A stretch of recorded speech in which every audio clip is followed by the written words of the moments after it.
Garlic Bros? Vaguely, but I don't think I ate there.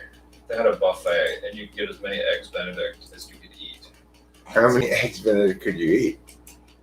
Like 6. And other stuff, Eric, like waffles and like orange, all this great stuff. That's good. Sounds fun. To go there and Hi, friends, and welcome to Talking with Fantasy People. I'm your friend, host Eric, and this is Rachel, and together we're here with Cameron. Salty people, hello. Salty Peanut was an email in reply to my reply. I don't think I've mentioned to Rachel yet that I've sort of volunteered her to box Salty Peanut in the boxing match. Oh, really? What's your height and stature, Salty Peanut? Well, she seemed to be about your size, so I thought that might be a good boxing match. It might be a good bet. I've never been in a fight before. So, Salty Peanut, you'd be my first fight. Well, you know what? And I've trained. I would definitely train. I have, like, some major linebacker shoulders. Here's the thing. There's this site called Street Beefs, or this place called Street Beefs. Oh, my God. That has a West Coast location that sets these kind of things up. So all I need to do is find a proper opponent for myself. And we will be able to actually get this thing underway. I think I'm okay. So like I'm 100. I don't know how many pounds. Well, yeah, you probably have to cut a little weight. 5'2". I would have to cut. Well, we'll train. We'll train. You'll cut some weight. That's good to cut weight. I don't mind. I'll listen to a lot of the songs we have on Chappy Tracks and I start running. Sure. Well, once we get set up, we'll figure out what weight class we're gonna put you in. Then we'll figure out how to train. Oh my gosh, things seem so easy. Is it with like special pads and whatnot, or is it just bare knuckle? Oh my God. Noses? Or do you get to wear? I believe we have gloves. I think we have gloves. I don't want to. I've had my nose broken already in a fight before. Okay. Anyway, so. All right. Fine. Wow. Eric, how necessary is that as one of the rites of passage to adulthood? Completely unnecessary. Yeah, totally unnecessary. No. Totally unnecessary. The reason why I asked Delilah about her fall was when I fell down on my face, I blacked out for a moment. I was drunk. Oh. Yeah. So, no, it's not a rite of passage. It's not Do not. Useful. Yeah. Delilah, but I mean, I could take it. I think Delilah and Rachel and my dad and my mom and I just got back from Cheesecake Factory. We were having lunch, and Delilah showed us her bruises and scrapes from her drunken fall. Oh my God. Let me guess, like a knee, a hand. It's all an elbow. legs. It's all legs. Okay. It's all on the legs. It's a broken nail. It's a broken nail. Yeah. Yep. It doesn't happen when you're high. You can smoke as much weed as you want. You can still do. No. We go bike riding. Yeah, you can do have a good time. Yeah. Oh, when you're drunk, you can. Grab a car. Definitely not. Like. I have to say, I'm surprised. 3 minutes and 43 seconds in, there's only 2 people here. You never know, because then sometimes the slowest ones in the beginning, as people like start using it. Oh, this is the stream that everyone's been waiting for their entire life. So, but yeah, Salty Peanut, it's on if it's on. You know what I mean? It's on for me. I'll put up my dukes. So I have SE4. See, my main goal here, Cameron, is yes. I would like to box C.S. Joseph, who's another YouTuber, right? But he never replied to my or responded to my challenge. Typical fashion. So my second choice, obviously, really would be my first choice if he would accept it. It would be Frank James, but I haven't heard any response from him either. So, which would be a really good fight because Frank James has been working out, and he also has. I want to say his life is fully centered around YouTube right now. Who is Frank James? How would I know him?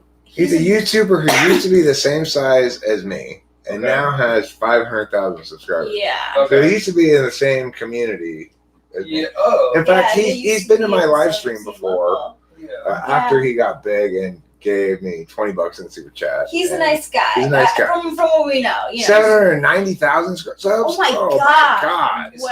he a typing guy or just a guy? He does entertaining little videos that link to type but aren't really about type. Just sort of like, Oh, really? Yeah. kind of like INFJs walk like this, but INTJs walk like this. Yeah, Like he gets it though. He But does it's get funny, it. though. It's good stuff. It is pretty good. It's when he goes wrong is when he talks about the cognitive functions, and where he goes wrong with the cognitive function talk is like how I'm wrong about the cognitive function talk, because I'm the same type as him, and I don't think I'm the best typologist because Anti-DOMs tend to know regardless. Like, they want to know all the time. So yeah. the thing about Usually my typing first- people is, for me, it's a process Yeah. of asking a bunch of questions and figuring it out. I think for an INFJ, they probably feel like they know very much right away. Yeah, unless it's an ESFP who's trying to act as another type, then I'll be like, something's not adding up. But he's much more better. He's much better than me at typing, and I think that Frank James is not the best typologist, but He's not trying to be. no, he's not. And He'd be a great person to box. yes, I'm sure he'd be a great person to buy. Yeah. Thing Okay, is, I am a He's cruiserweight. been working out. So YouTube is his like life and like dating right now. Yeah, exactly. I've been working out too. Yeah. I'm working out my That's butt what- muscles sitting here. Yeah, so with all this free time, he's been working out. What else has he been working out? He's been working out to fight you. But is he? That's what he needs to Does do. he do the boxing workout stuff or just No, I like? think he's Well, he just needs to getting start. He needs to He's start just- doing the boxing work. Okay. Yeah, he needs to start. No. His arm has got like really big. He's Yeah, he's probably like we're lifting weights or doing supplements or. Mhm. I mean, he's not doing steroids, is he? No, You I can get big don't muscles. know. with steroids. I doubt he's doing I steroids. don't think so. He doesn't seem like a steroid doer, really. The only way he would do steroids, because like if I were to be put on steroids, it would be because a medical practitioner like told me to. But I would be off the steroids like really quickly. I had a friend, he has like some sort of like blood disorder, and he was put on steroids. Mhm. And he already had a temper. His temper went Oh, it'll. so bad. You can end up I getting mean- in fights. You can have like Yeah. those sort of manic sort of things triggered by it. I've known, without mentioning who it is, I know someone who got themselves into a little bit of trouble because they were just got in a fight with someone they wouldn't have had they not been on prednisone. It just got to their behavior. Yeah, it does. It's It does get to your behavior. Can make you aggressive if you're. To certain Susceptible. people, for certain people, and for certain people, it's a lifesaver. So like a lot of people Oh, yeah. who are on what do you call it? The IV for cancer, Sure. steroids. They usually take steroids Mhm. too, so they get their. That's why I eat blueberry muffins that are stuffed full of testosterone every morning. It helps me to avoid the steroids, but I still get to be rage-filled all the time. Okay, so here's a question I have about your bully deathmatch stuff. Bully beatdown. The grudge match. Am I the bully or is Frank James the bully? I don't know. But here's the thing. In my adult lifetime, doing my action sports of fun, I have been knocked unconscious a couple of times. Shit.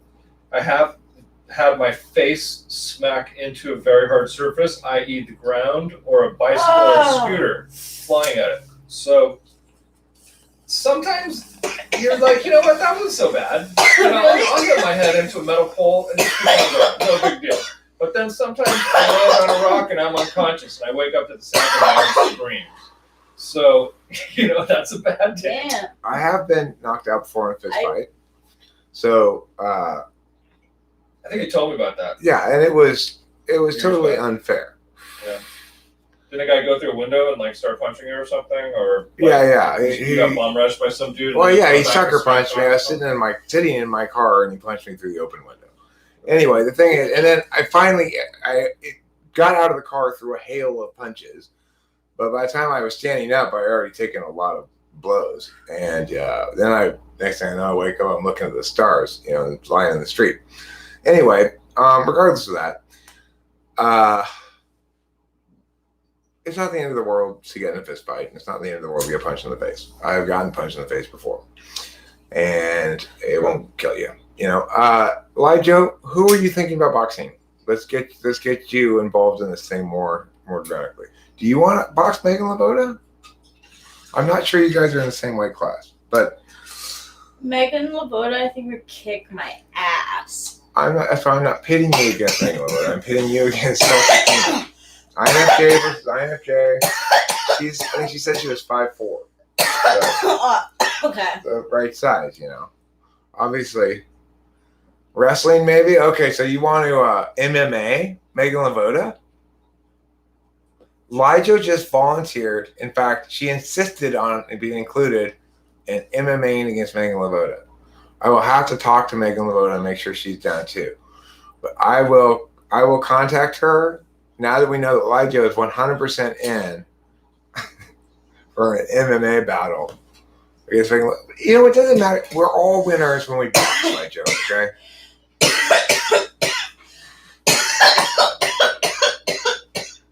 And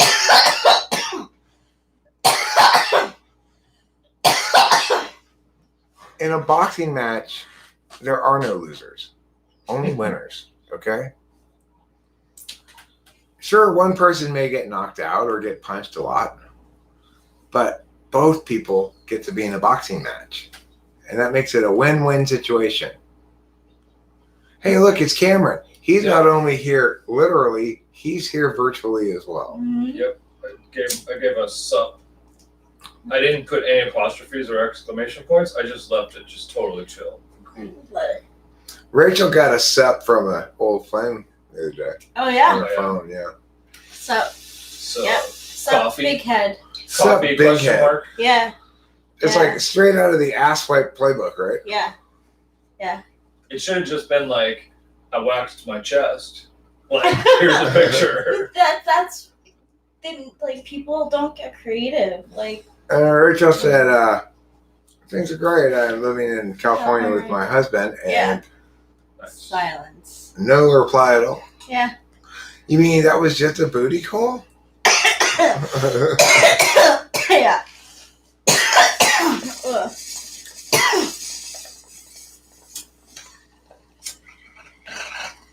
Old flame. Yeah. I don't know. The feelings were mutual.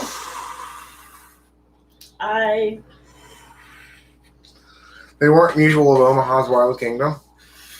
No. That's good. So here we are. We're live streaming a little bit right now. Cameron's come over, and we've been talking about a variety of things. We decided to include the internet in our conversation. So if there's anything you'd like for us to discuss, please muss your puss and tell us what to discuss. We have indeed been waiting for the streams as true progress. Well, that's true progress then that you've accomplished it, isn't it? Well, JFK.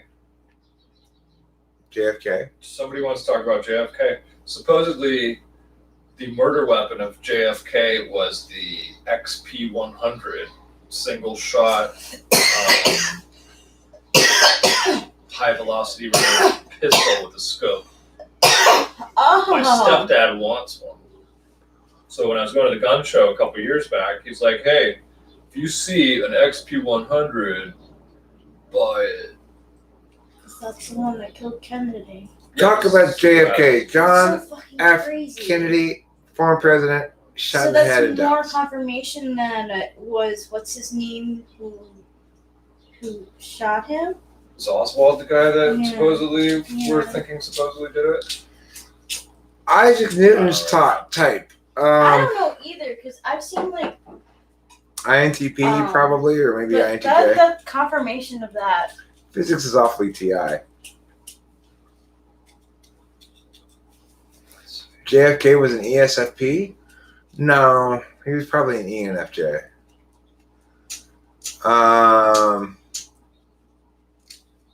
Favorite crayon color? Why, flesh, of course. You know, that light peach color that represents everybody's skin. Oh, wait, they don't make that color anymore? I wonder why not. Because Black Lives Matter. Oh, because Black Lives Matter, right? Oh, don't get me started.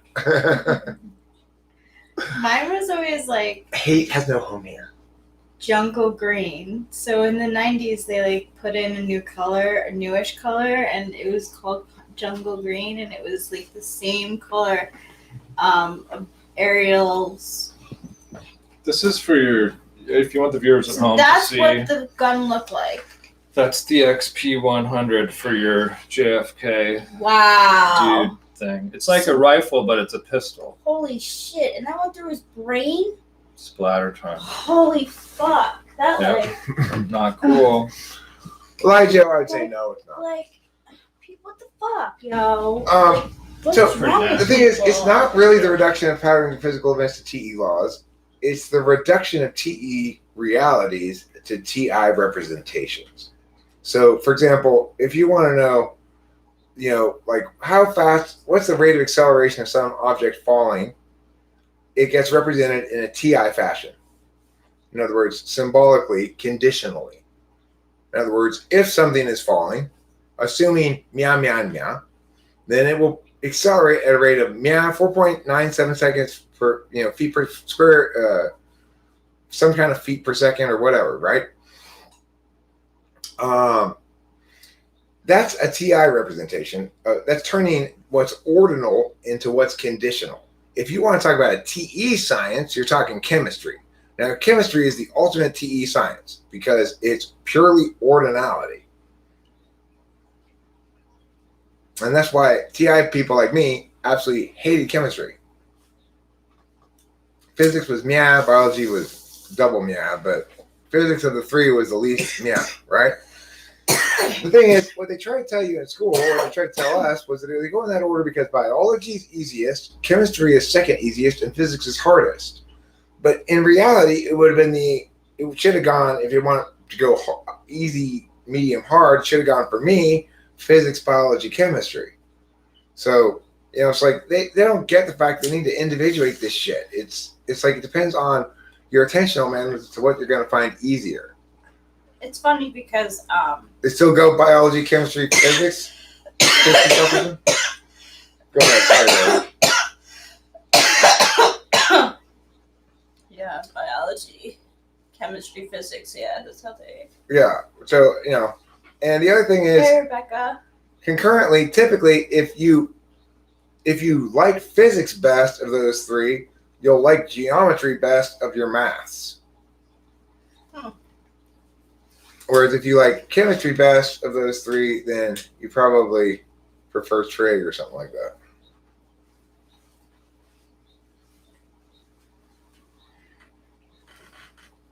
But it's because there's a bias against TI people and it's not intentional or anything. It's a bias against TI people that exists because TE is how you approximate shit for general purposes. So it's like Now I completed it. Oh, you're too far that Look way. at that thing. That's wood, right? Yeah, it's supposed to be wood, and then I did my shading.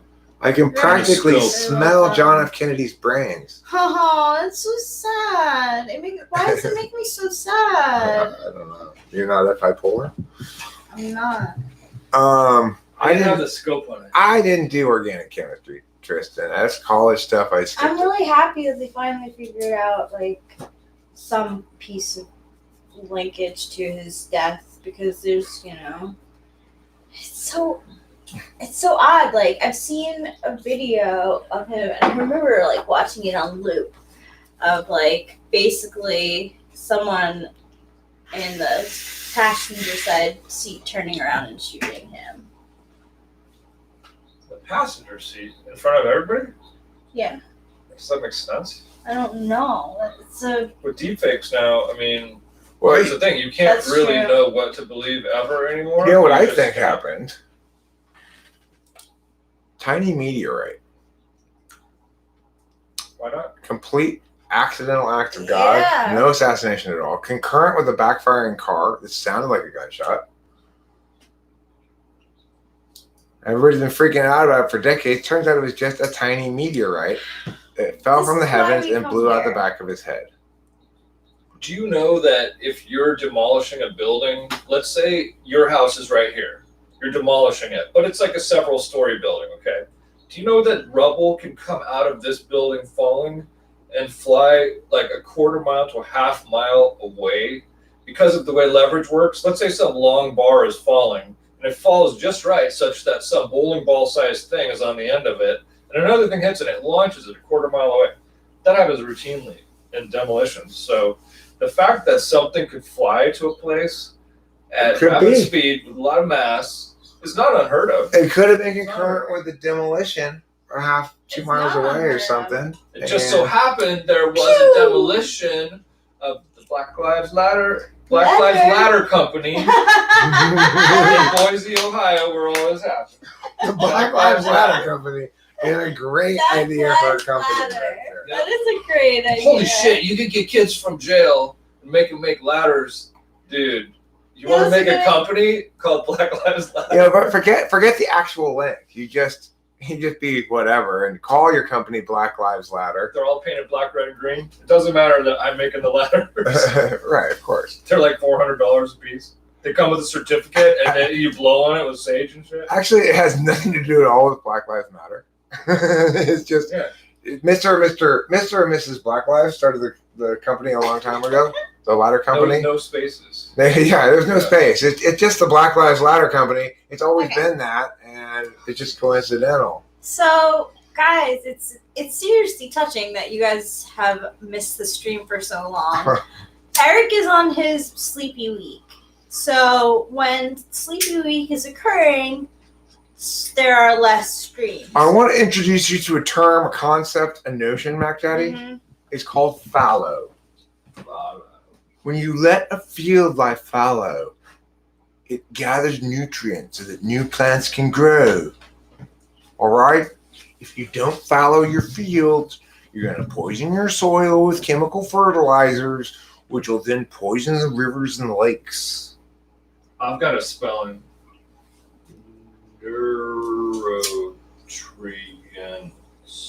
Neurotrients. Is that what you want, Mac Daddy? Neurotrients. Yeah. What- Neurotrients. What are neurotrients? Like weed? It's nutrients For the but neurons? neuronutrients. Neurotrients. Is it? I think it's my nutrients new for word. your neurons. It's what you were just describing. That you get more. Oh, I get more potential. neurotreatment. You get More neuronutrients. neurotrients. I see. Yeah, very good, Cameron. Your NE is on fire today.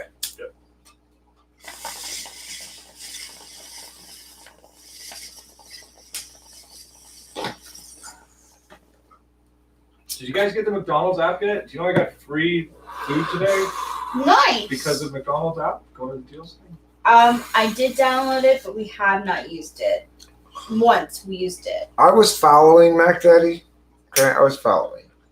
Now, the thing is, I want to tell you about a really spectacular joke that I made at lunch today that even my dad laughed at, which is unusual. In fact, he was the only one who laughed at it. But Delilah had these two stuffed animals that she was very fond of, Fluffy and Sugar. They were both like stuffed cats. And she talked about how the loss of Fluffy and then the loss of Sugar, and how what happened with Sugar was I put Sugar in the washing machine and I guess it broke in the washing machine or something. Yeah, sometimes that happens to kids' toys in the washing And machine. Delilah's like, I don't even know what happened to it. It just seemed to disappear or whatever. I said, well, maybe it's Because sugar's water soluble. That's That's pretty good, dude. It is. I think it's water soluble.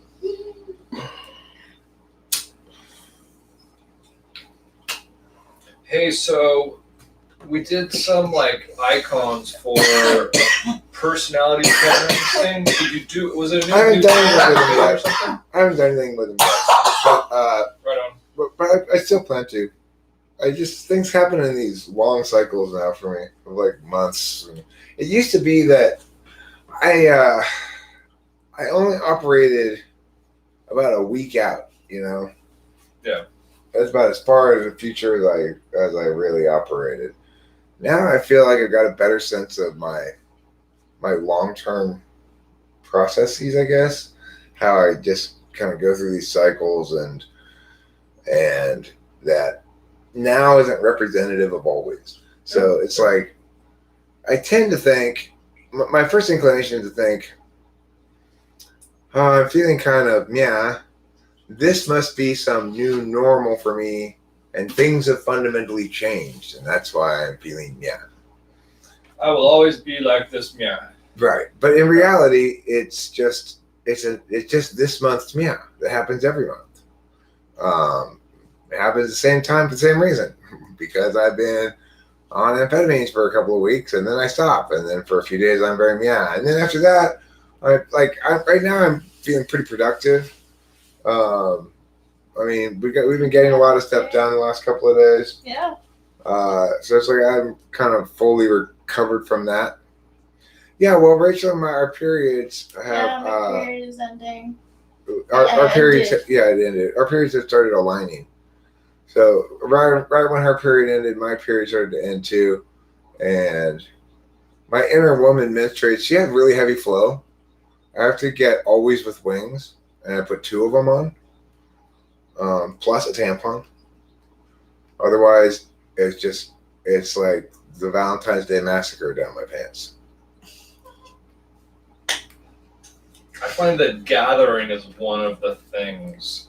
There's searching, there's gathering, there's finishing or doing or like completing. But it doesn't have to be a physical thing. It could be data, it could be files and videos and pictures. It could be hammers and, shelves for the wall or whatever. So wait, there's gathering and there's completing. Well, I haven't made it up as a whole system where I'm like, this is my 7-step system. But gathering is a definite step that I'll do, but I'll gather to the point that I have too much stuff for sure. You overgather. I overgather. But all this stuff is totally valuable, and I could always just say, well, this gathering cost me $100. I'm gonna get rid of it for $150 right now. No problem. Yeah. So to me, it's like not an illogical hoarding thing, but I definitely got to where I gathered enough projects that I'd better get in the complete project stage now, which then becomes the profit from selling stuff I fix stage, or just benefit from your own project stage. One or the other. Hey, Ike Ojiamiyan. Thank you, Ike OG. Hey. Smoke weed every day. That's right. Sure. Wise words. So Very I've been wise asked, are my words. pronouns she, her, hers now? No, they're actually, I'm now pronoun fluid, so it changes. Whatever you say is the wrong pronoun.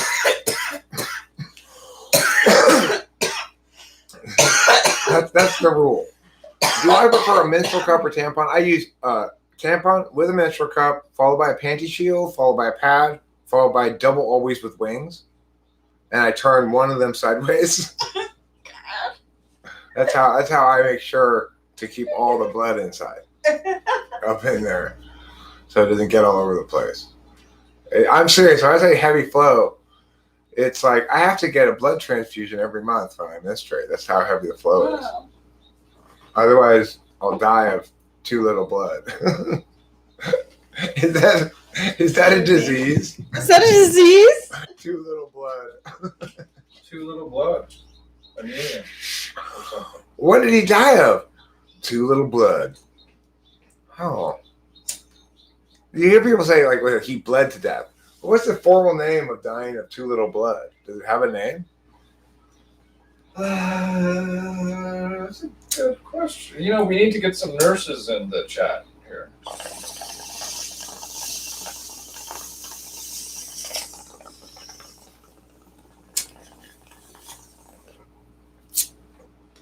Nate Dogg was one of those rappers who like died way too young. I'm responding to Ike, who's quoting the late great Nate Dogg. Nate, who would bro out with Warren G and those guys, he died really young. I think he died from some like cardiovascular disease, heart disease, COPD or something. Very sad when that guy passed. Ike, and thank you for the $50 that you sent me just now. Just kidding. Eric gets the 50. Yeah, thank you, Ike. I'm preparing a transubstantiated banger for you. I'm just cleaning out this old bowl because I don't want you to get the kind of grungy part of it, you know? I'd also like to say, you may be familiar with the classic expression, your little lungs is too small to hotbox with God. Well, let's share with you my response, which of course is that God's little lungs is too small to hotbox with me. And that's on the real.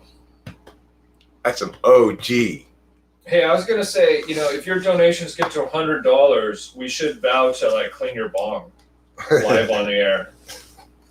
Camera, I just cleaned it. Like I can tell that, Eric. I just cleaned it not that long ago. I'm cereal. Folks at home, donate so that Eric can get a clean bong. See how this one is? I didn't clean it special. It's just how I keep it. Yeah, Cameron, you're an ISTJ. Look at this. Even David Strauss's bong wouldn't be this clean if he realized how cool bongs were. I agree. His bong would be a little dirtier. He would have tape on his bong right here because it'd be all fucked up. He'd have minted it with no concern for cosmetics. Yes. So, jade eggs. What's everyone make of them? Jade omelets?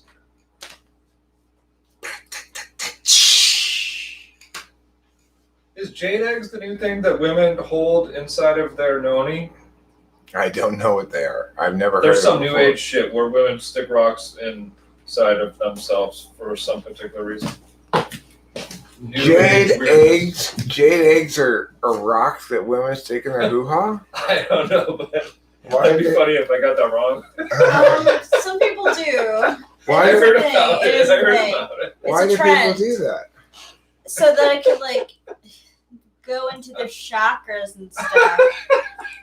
Yeah. They can get jade in their chakras? Seriously. Is jade good for Stick your a rock chakra? in your Yeah. Uh-huh. yourself. Uh-huh. Well, I guess it makes more or not any less sense than anal beads. Yeah, really.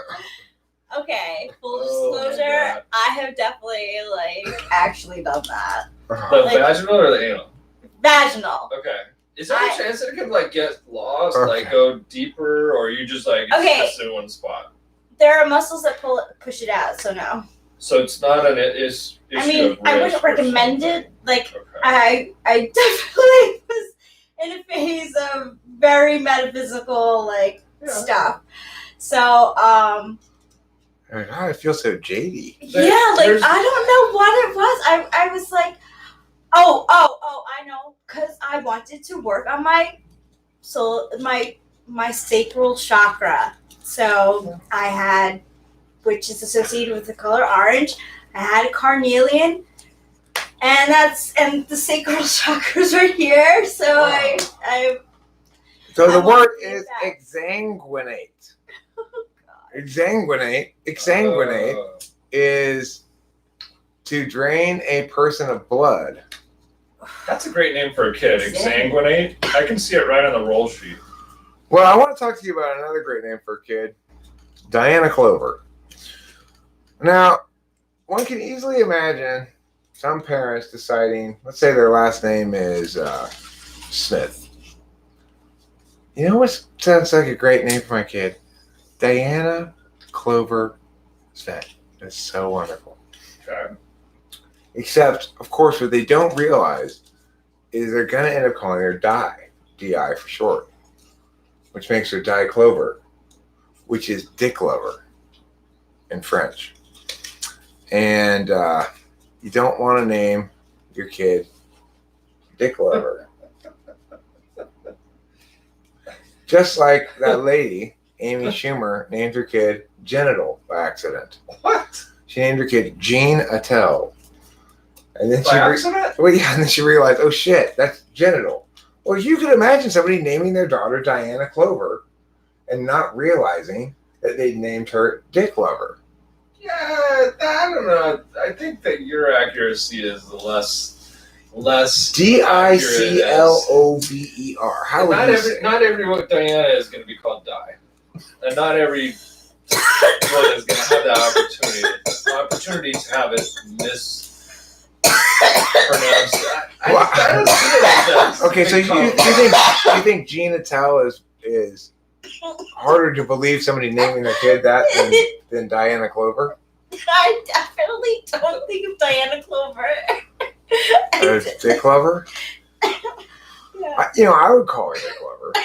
If I knew of somebody named Diana Clover, I would definitely call her Dick Clover. I'm gonna spell out a name that this is my earliest JJ memory. I'm gonna spell a name out. No, I think people would actually call her Dick Clover, but Well, it's like, what if you named your kid Penn Island? All right, this is the name. Penis. This is what JJ would give to. Can you tell what that is? Ssuartscire? Rachel, what do you got? Stupid. Yeah, that's what I think this. Stupid. ACJOL? Stupid asshole. Oh. Maybe the J is the wrong. No, it makes sense. It Yeah, makes sense. stupid. Here for the folks at home.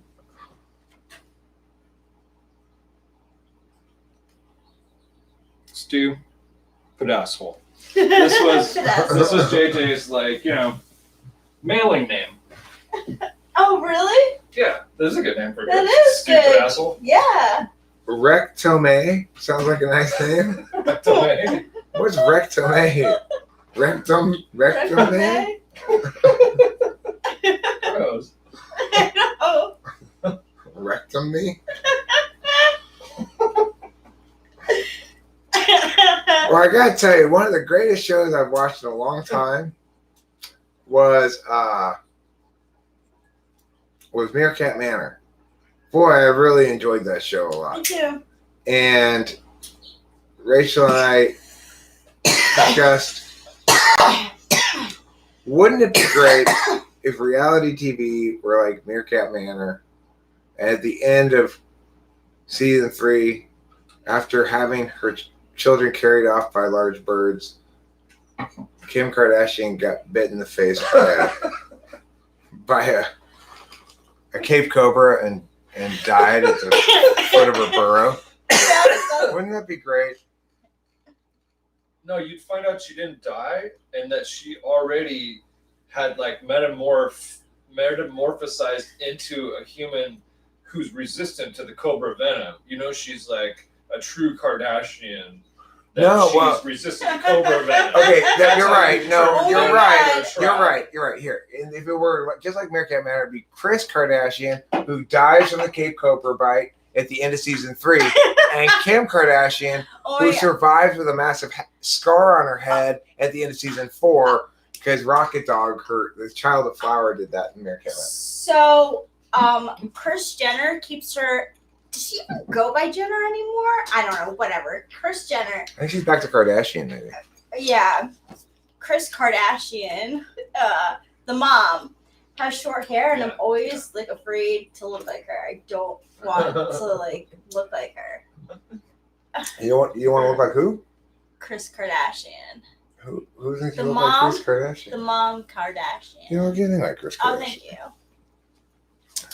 Oh, thank you. I think it would make a lot of sense that they were meerkat related because they use the snake venom for the facial paralysis. They stuff. do. And there's already a snake connection. Coincidence? I don't think so. Not at all. It couldn't be a coincidence. I don't think no, so. No coincidence. She looks like a Correlation Karen. equals causation. Kris Jenner, there's something Thanks, about her Rebecca. that I just makes me want to go, ew. Okay, so I've been watching the last season just because, and they had a flashback to her doing a keg stand, and she was like, "Woohoo! My first keg stand!" And I'm like, "Are you fucking kidding me?" And she's like 55 doing Yeah. things. I didn't do them because I knew it was a bad idea before. Yeah. Nice. Oh god. Okay, and has anyone ever heard of the baby bar? The baby. So when you take the bar, you become a lawyer, right? Okay. So on the TV show, Kim Kardashian says that she's been studying for the baby bar. And I'm The like, LSAT? She probably She's means the taking LSAT. Yeah, she's a dumbass.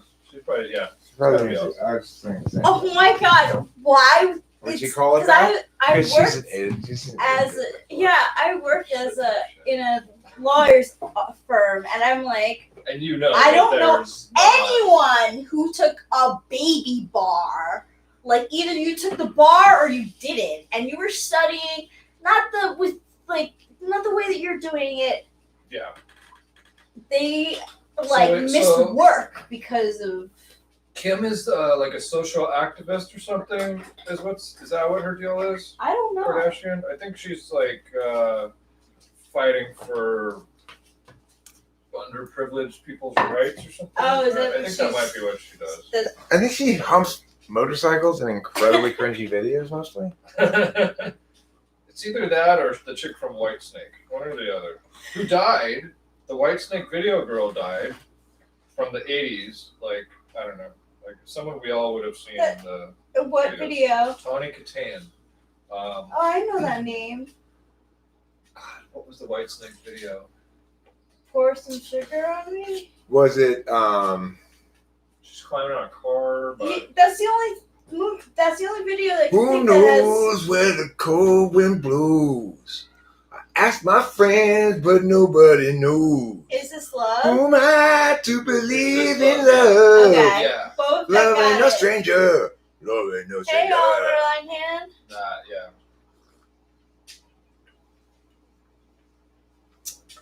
I had that album. It's like a first year law test or something. Oh, there really is a baby bar. It's like a first year Like law test. racer law test or something. Okay. Cause like I Probably knew never heard of it. lawyers and they definitely never took a baby bar. They definitely Well, it doesn't make were you a always lawyer taking to pass it. Probably. bars. Yeah, it doesn't make you a lawyer to pass this thing. She's looking at pass Yeah. it, I guess.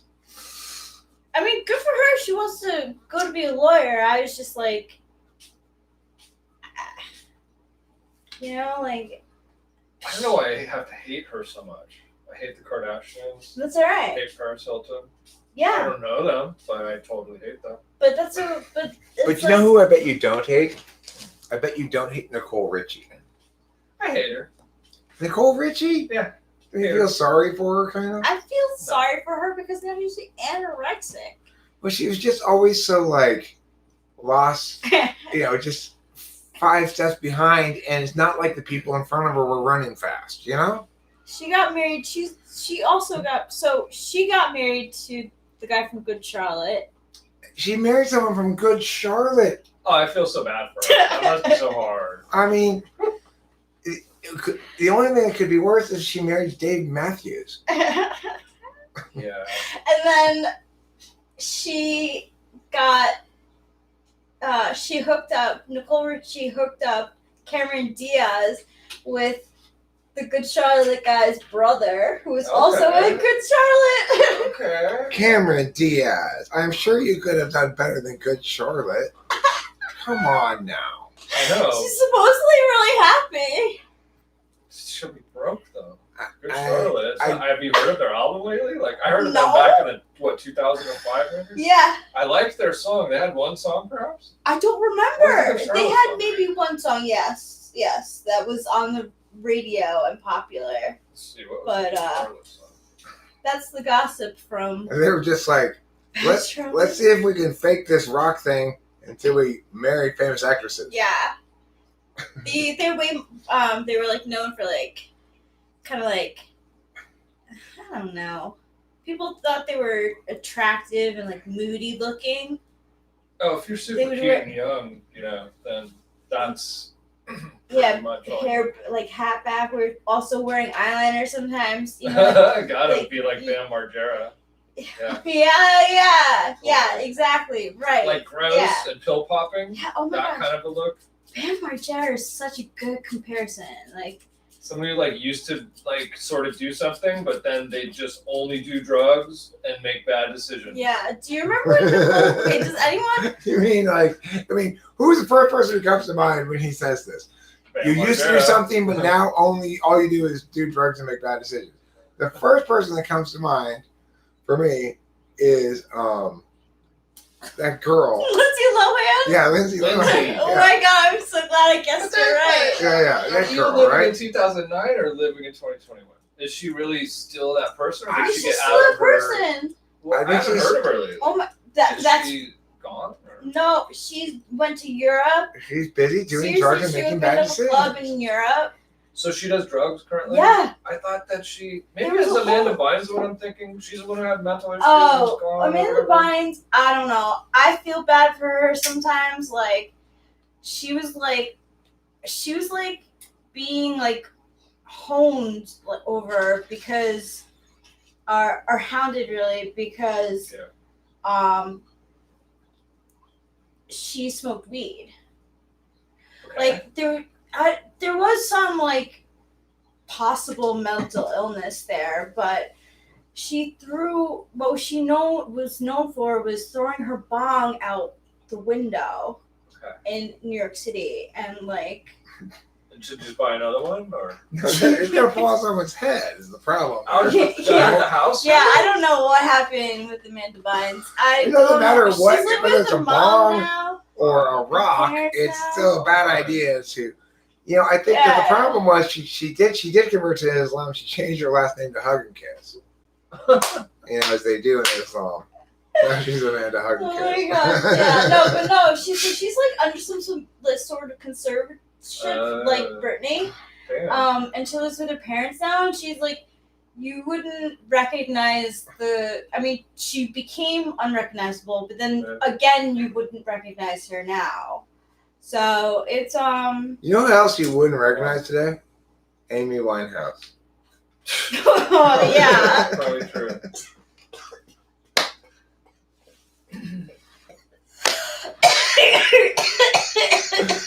Probably true. You just look like a disgusting puddle of decomposed mush. But you know what? She probably smells about the same as ever. Oh, sorry, Amy Winehouse. Sorry to joke about you like that. No, R.I.P. for sure. Why would anyone convert to Islam? Have you heard about the deal on virgins they've got? All the cool kids are doing it. Look at Tom Cruise. They got a real deal going on virgins.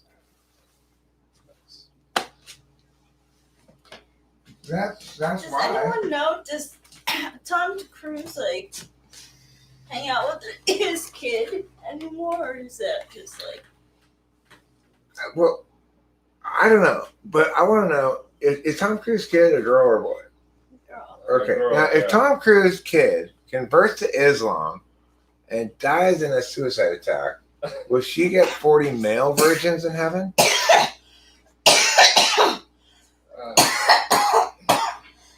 Does she count as a person if she's a girl for all this? Like, do girls have status? And I think they can still be martyrs, can't they? I don't know. I'm really not sure. I don't know either.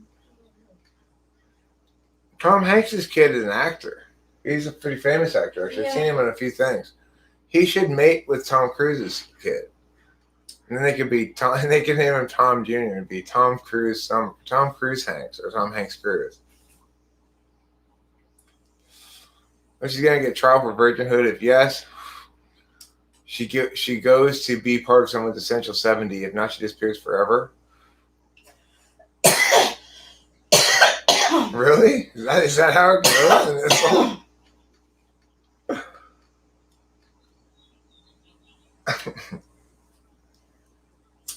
Okay, I'm looking in the text here, the chat of the thing. Yeah, I got a rug. What of it? Persians. No, I'm not talking about Persians, unless they're also versions of versions. Oh, okay. So like, I don't mean to go back to Nicole Richie. It was believable. Go ahead. But sorry. do you remember when she was caught driving the wrong way on the freeway?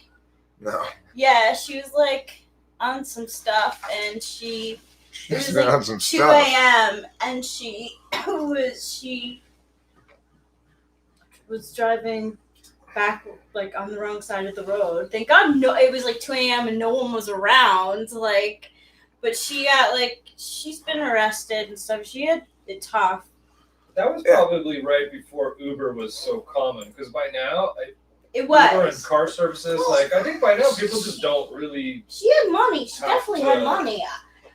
I just think that she was a partier, and Yeah. you know, like, I mean, I guess even still, for someone like that, it would be difficult to just count on any car service to not, whatever it is, sell your location to somebody, all kinds of things. True. You know, she that's could. true. But sure, she can't DUI. You know, Yeah, you yeah. don't get to do that legally. So And Lindsay Lohan and Paris Hilton and Nicole Richie like all used to hang out and stuff. I used to read up on that stuff when I was younger. there was a thing on Netflix. It was about Netflix or YouTube or something about a guy who funnels money away from like the Saudi, I don't know, some big finance money guy who pays Paris Hilton to go with him to parties.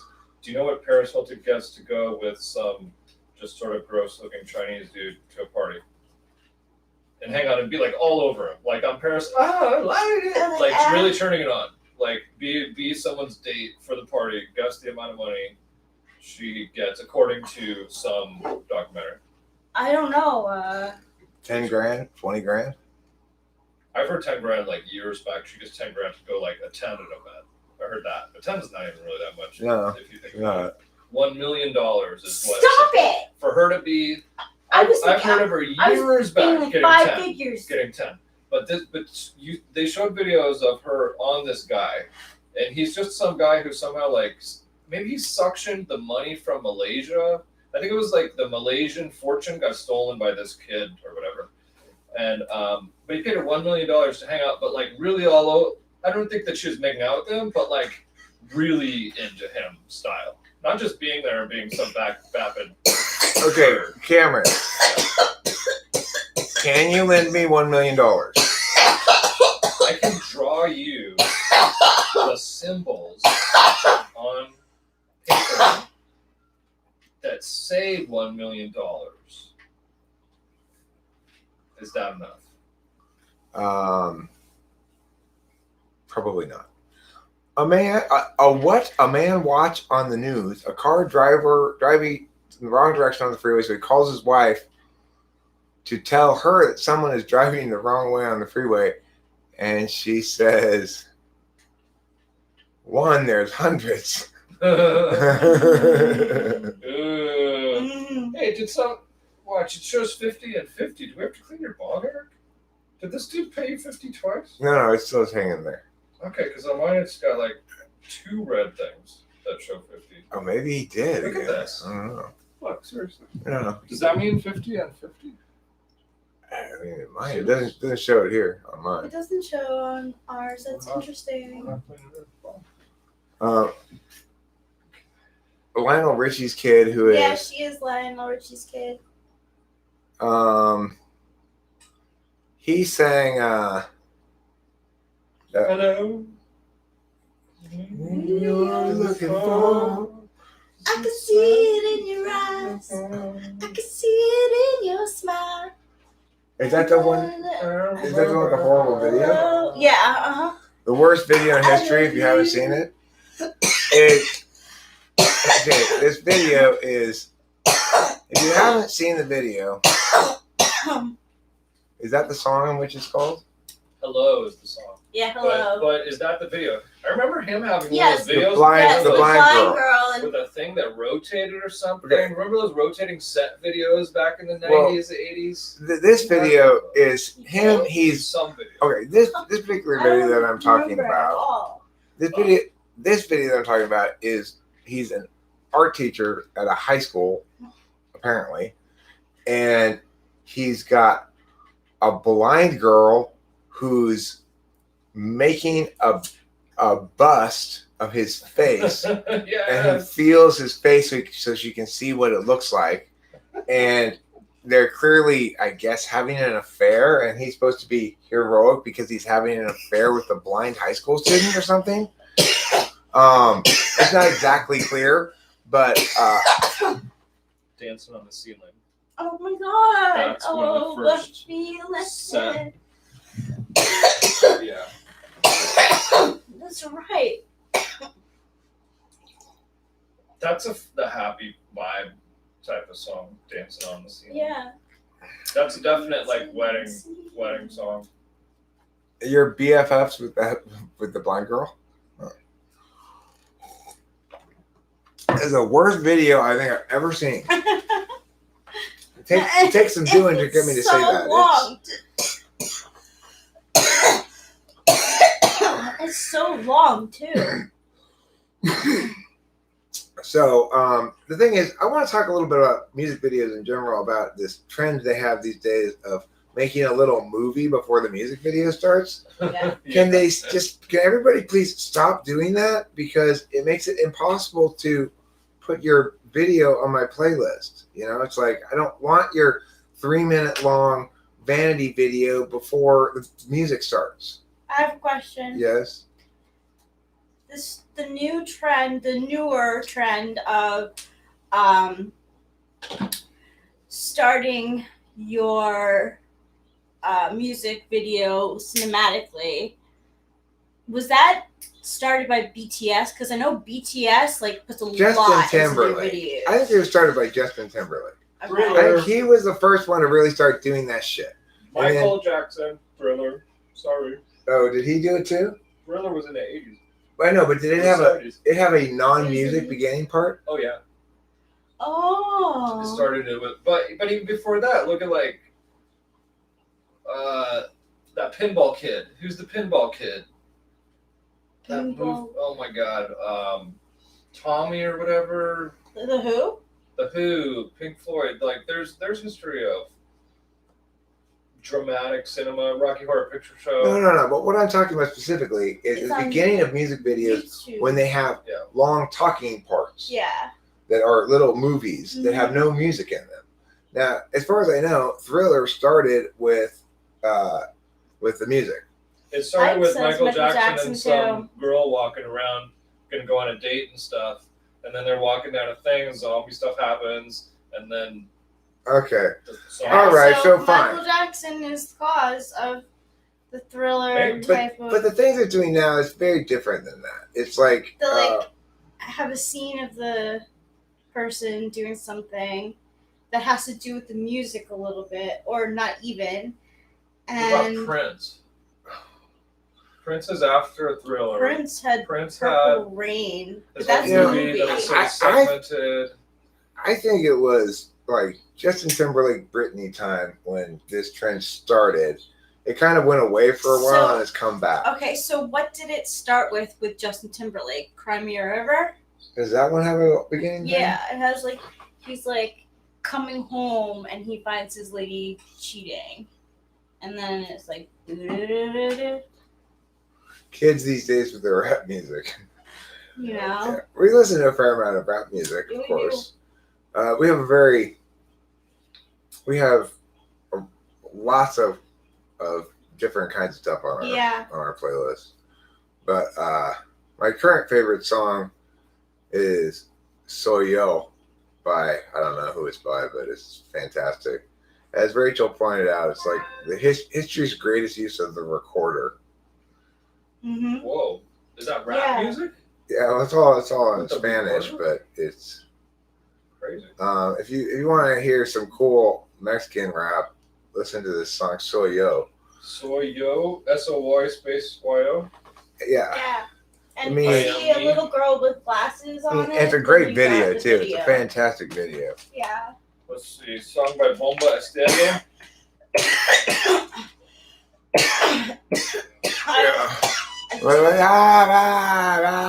Don't That's the don't recording. copyright I'm me. not gonna make your unmonetizable thing, but yeah, I'll put that as a screenshot of it. You know what? There was a dude I've seen a couple times at the Rose Bowl archery range, where it's a little dirt parking lot, and this guy has a flute. He drives like a little Toyota RAV4 or something, and the guy is like, he's probably about 60 or 70. You can tell a hippie Grateful Dead dude when you see him from 50 yards away. The guy just reeks of tie-dye and like white guy dreadlocks, and the guy's playing a flute.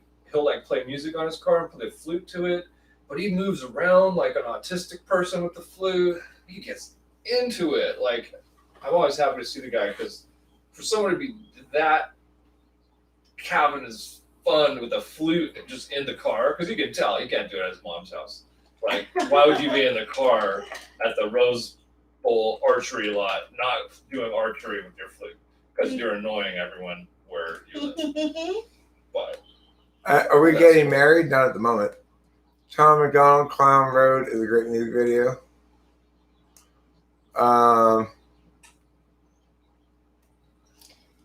Oh, does he? I haven't really listened to his music at all. See, the thing is, like, if they had, I wouldn't mind the music cinematic scenes if they had a track of it also from like the album. And some people do. Some do, Right. and I super appreciate that. Like Cake has it, Spoon has it, and those are older. But so, If they have the one with the movie in front of it, then you just can't put it on your playlist, even if you like the song. Another song that I'm very fond of right now that we've been listening to is Gold Dust by I don't know who again. Hi, C.S. Joseph. to me, it seems like award shows and directors, like big name directors, getting involved in music videos may have something to do with this, making unnecessarily artistic, I just think creative stuff out of it. I wonder. I just think it's musicians. I just think it's musicians being indulgent. That's all. It's pretty indulgent. The worst, even worse than that, them saying their stupid politics in the music, before the music, around the music. Like, I don't care about the musicians, like, oh my god, stance on democracy and socialism and Trump. And I don't want to hear it. I don't care. Like, I'm not in it for some political BS. That's not what music is for where I'm from. yeah, my dad I don't says the hear same thing. My dad like loves going to concerts, but when there's certain bands that he like won't go to or he doesn't like because they like are too political for him. Yeah. It's like hearing the same thing from a child. Here, and this one here, perhaps I think is one of Rachel and my absolute favorites at the moment. So much so I'm going to mute briefly so I can listen to it.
Is that called renal circulation or what is the first name thing on that? Renal circulation? Think so, but I'm not entirely sure. Like renal system in your body? Renal? No, I think Circulation, it like was circulation? green eye. There was an eye, green eye.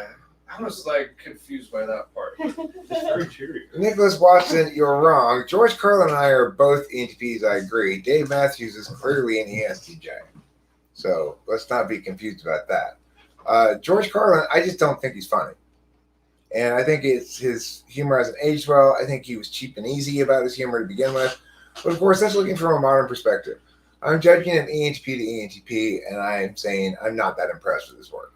No. But I am impressed with him as a person. When I read about him and stuff, he seems like he was a great guy. Valerie Alwood, we listened to some 70s and 80s funk, actually. We were listening to Parliament Funkadelic just the other day in the car. Mm-hmm. And then just yesterday we were listening to Ray Charles' Genius plus Jazz equals Soul, which is from 1961. But I'd call it as much funk as it is jazz, really. Have you guys listened to The Weeknd? I Like his don't new stuff? like it. The Weeknd? Yeah, I've listened to some of it. I mean, I've heard all of it. I listened to all the new stuff. I like some of it. The meters are great.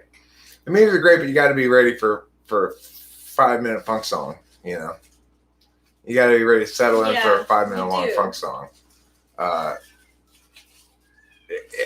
like the way the meters do funk, the way that they, the sparse guitar, the fat bass, the lean drums. You know, it's so lean and funky, but it's, I guess, for dancing mostly. I'm not sure. It's like it's nice to listen to, but it's not. It doesn't validate on a contemporary song requirements. Like, in other words, it's like that guy says at the end of this song called it's by Kids See Ghosts, I think, or Fourth Dimension or something like that. Oh, Kids See, where the guy goes, Kid Cudi. Where the guy at the end of it goes, all you need is 2.5 minutes, 3 minutes max. Oh, you just do that. You let the music run. Do that again. And that's all you need. You just need 2.5 minutes, 3 minutes max. Whoever that guy is who's saying that thing at the end of that song, he understands, right? He understands perfectly what's very true about music. You just do that. You let the instruments run a bit here. You do that again. You know, all you want is 2.5 minutes, 3 minutes max. Oh yeah, it's a woman saying it. That's a dude. No. That's got to be a dude. It's the opposite of a Jane's Addiction song. Oh, it's a dude. Oh, what song is it from? That's driving me crazy. I can show you. It's at the end of. I forget what it's called, but I'll show you the song on the list. Cool. I'm also curious as to which one that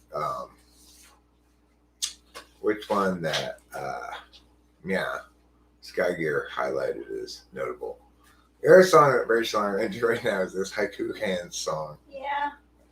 It's not about you. Shut up. It's not about me either. I am my sister's keeper.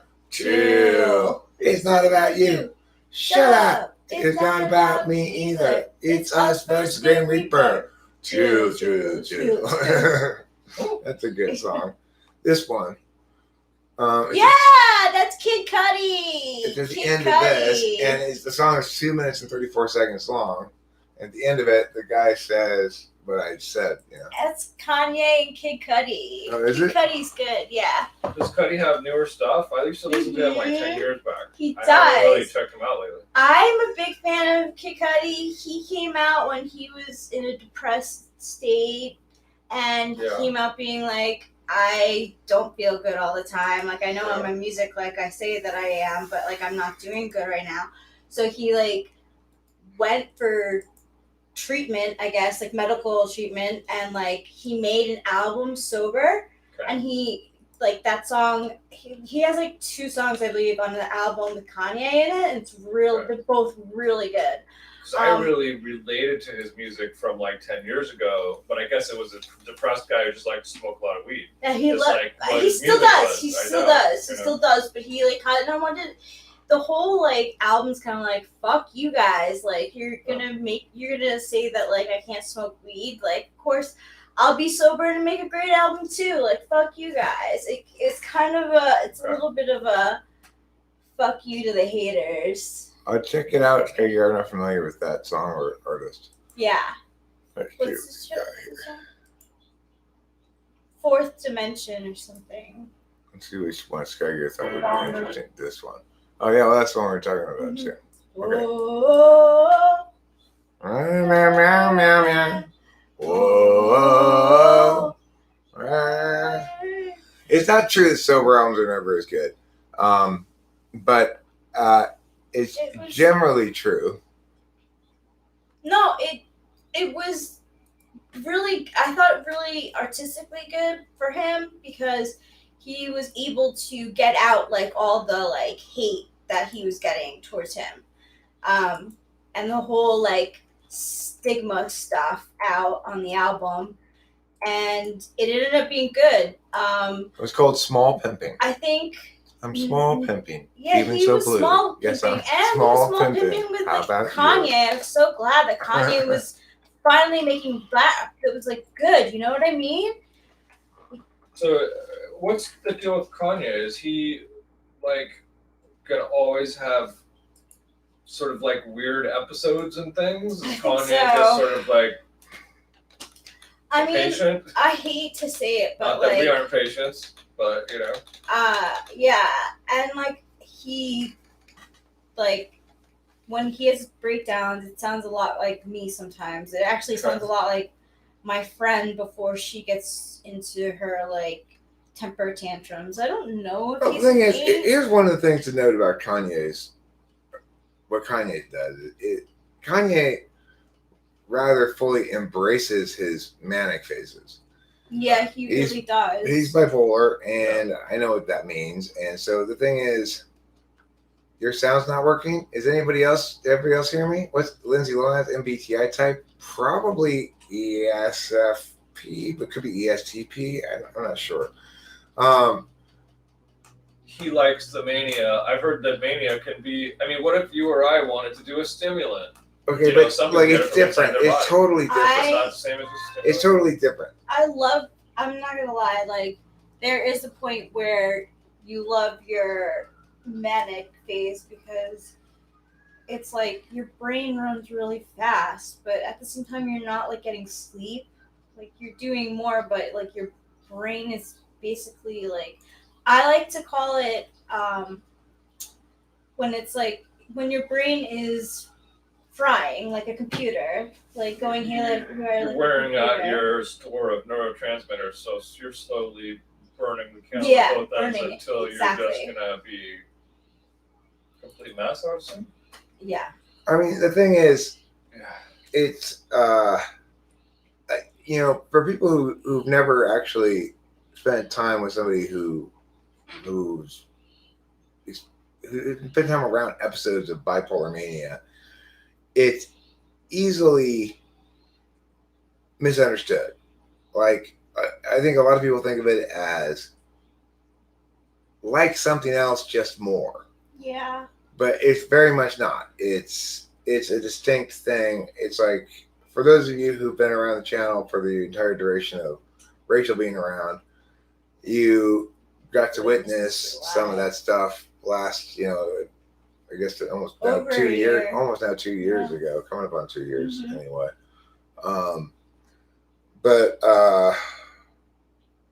Yeah, I guess the last of it was about a year ago, and we've had it managed for a full year now. Mm-hmm. That's a success. Which is a big success. But I also remember one day when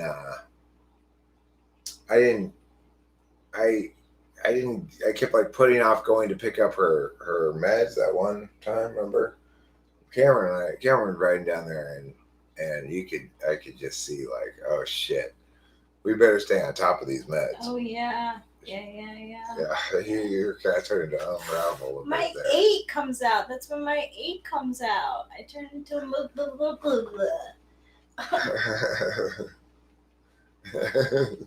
Turn into a blood. There are a couple times that over the years I'll get a medication from a psychiatrist. They're like, try this thing, try amitriptyline, try Lexapro, or whatever thing it is, and like you do drug trials, you try things, see if you're less depressed or whatever, and you can try 20 different things, and you're like, all right, so everything has side effects. Now I know that for what I did for 20 years. But a couple times I had something, I'm like, yeah, let's try, let's increase that. And I remember like a chemical thing happening in me where all of a sudden I had this amped type of energy, and I'm like a different person. Okay, like I definitely got changed by medicine before psychiatric medication in a way that it totally changed me. It made me more like manic, aggressive, just kind of like just out there before. Yeah. But at the time I'm like, you know what? I know this isn't medicating someone to be more normal and healthy, but like, okay, so could I do this every day? Could I just be some like amped crazy guy? Like, no, you should I shouldn't. try this? Not as high as you did. Yeah, the answer is no, as you know, Eric. No, I can't do that. The thing is, the intense screaming from those streams will be burned into my memory forever, though it was really just Eric screaming. The thing is, most of the time,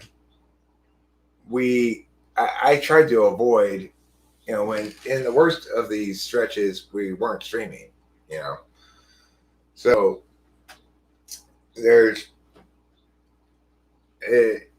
like, but there are some moments you could find them if you wanted to. The thing is, the key thing to note, though, and the key takeaway here is that bipolar mania, unlike a lot of things, is it's binary, it's on or off. If it's fully treated, then it's not there at all. So you're gonna say, well, I've never seen any symptoms of any bipolar mania, Rachel. Yeah, well, she's on her meds. Yeah, and then I stopped taking them just because, like, I didn't really like what I was on, to be honest. Like, and I just wanted to see, like, I'm like, yeah, I don't have a problem, but I do. Well, have you found that meds give you side effects that are significant? Well, in the past, I used to take this medicine called Seroquel, which was supposed to be. I've had Seroquel. Yeah. Oh, really? Sure. It made me gnarly. like, yeah, It's like I had crazy like cravings for sugar. Like I would leave the medical center because I was always being treated for weed problems. Weed problems? That's a thing?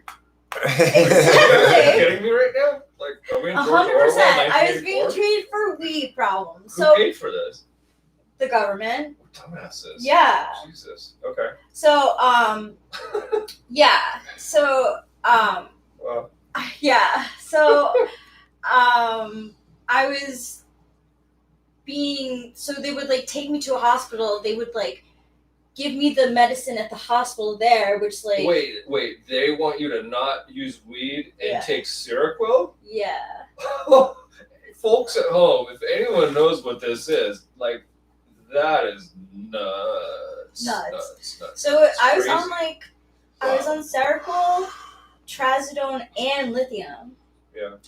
And Seroquel, like, I gained so much weight really fast.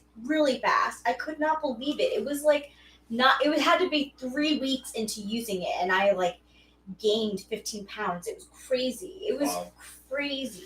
And the cravings were like intense for sugar. So like I would leave those meetings and go right to CVS and get some candy. Like there must be a big delay here, Valerie Alwood. You must be behind in the conversation. Valerie Alwood chimed in that actually Michael Jackson did that a lot.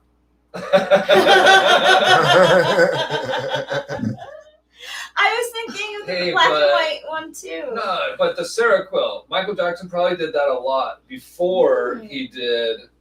What did he do? He ended up doing the full-on fentanyl with that jerk doctor who'd stick it right in his vein. And Fentanyl, whatever those like. one of those Some things, bad yeah. shit. I don't know. Prince what it is. died of something similar. Yeah. Funny, Jehovah's Witness won't sing live in his concert. Wouldn't sing Darling Nikki because it was against his Jehovah Witnesses belief, but dies of a drug overdose. Yeah. It's like, talk about T.I. Polar. Prince must be ESFP, I guess, huh? He's not fucking. ENFJ? He tries to be, right? Maybe he's ENFJ. I don't know. I think he's ENFJ. He has he's like grinder like guy in like videos in a tight like suit. Remember Maybe the he ass is. cheeks? He had his like assless chaps Oh my God, on television yes! in the 80s. We had to look at Prince's bare friggin' ass cheeks. Yes, I They totally don't even see remember that now, That like- might be ESFP. Only Howard Stern got away with that after Prince. Yeah, That's yeah, the only I other man's remember. ass you've seen on television. Yeah. Because there's no more television. It's just, there's no TV anymore. Well, we were Paul watching. Erdos couldn't do math without amphetamines. I believe you're talking about a mathematician that I've talked about before as well, and found one of my favorite quotes of all time is probably from this guy you're talking about. His friend challenged him, he's a mathematician, he said, "Hey, I think you're addicted to amphetamines." And the mathematician said, "No, I'm not." And he said, "Well, if you're not, then stop using them for a month." And so the mathematician stopped using them for a month. He said, "Well, I've proved that I'm not addicted to amphetamines, and you've also set back the progress of mathematics by a month."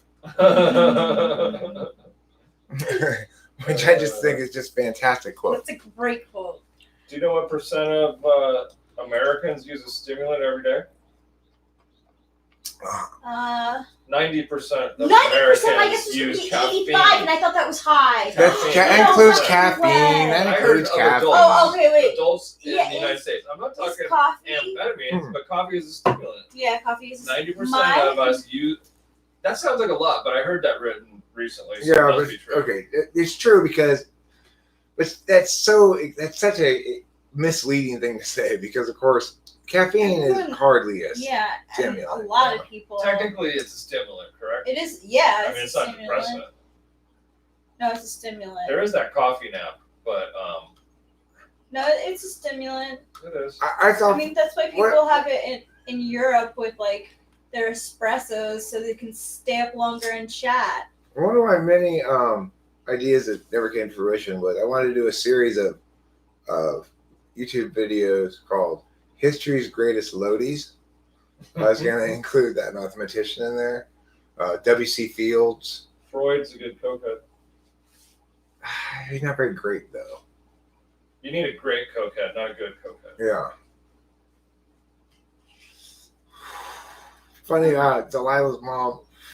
I guess I haven't talked about this on the live stream.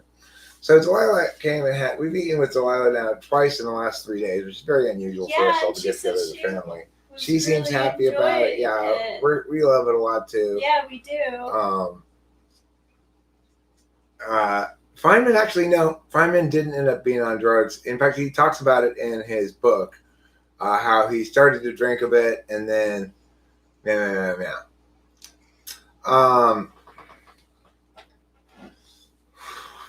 I'll take that as an endorsement, Jeff.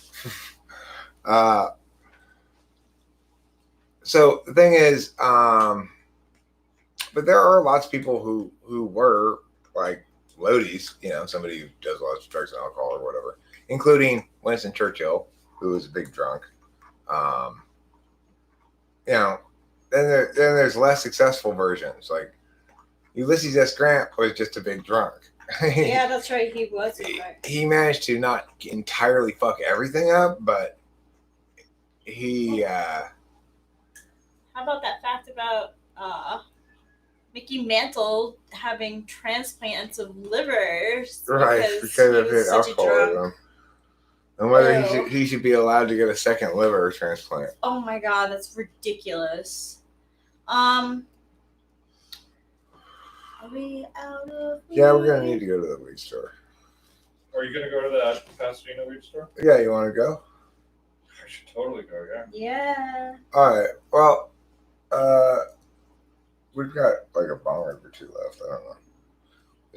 If you want some shake, I'll give you a tube full of shake. We got shake too. Yeah, we all have shitty stuff. It's okay. It's not a big deal. I just. Yeah, we can do it. I'll be patient. I know. I can wait. All right. I'm feeling good as it is.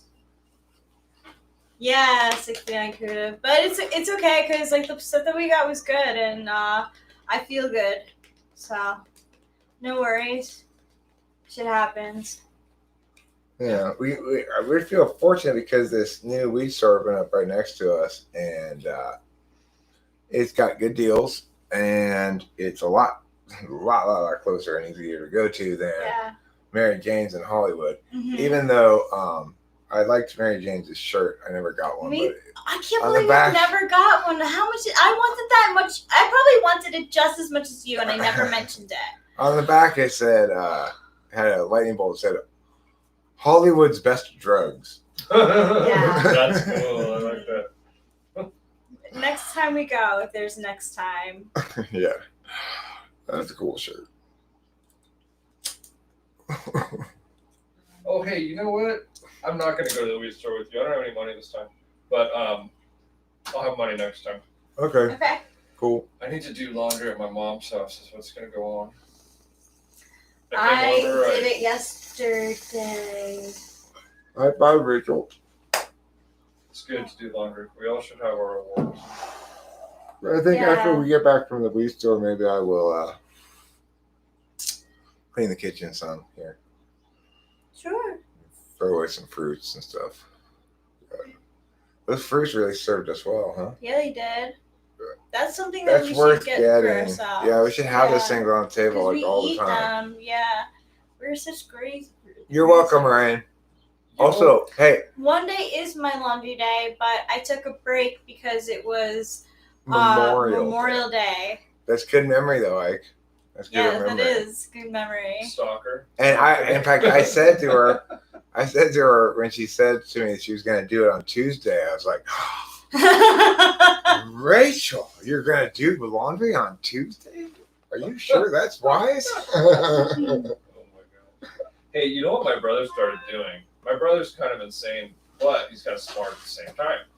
He gets, for his daily snacking on what he snacks on, instead of chips or whatever, he takes a bowl of water, he gets a romaine lettuce, and he cuts it so all the leaves are individual, and they're just sitting in water, and he just grabs a piece of lettuce and eats it now and then, as though he were a turtle in the backyard of my uncle's house. Wow, maybe in like a past life he was a turtle. In a present life, he's an ENTJ. That's definitely why a spirit animal. He totally gets off on it and like helped his snacky, just all kinds of stuff for him, but interesting. That really is. Give me some like cheese and mustard and wrap it with some ham, Please and I'm there. Yeah, that. The best imaginable thing to have bowls of would be ham bones trail mix. That, oh my gosh, that kept us. We like didn't even eat in a diner or any place at Buckley because we ate the trail mix as our dinner because it was so filling. Who's on camera? That's Cameron, my ISTJ friend. He also has his own channel. It's called Cam Moto. He talks about scooters and other scooter-related scootings. Yeah, follow What's up, Ryan?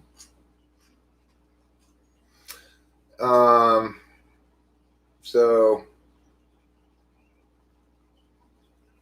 yeah.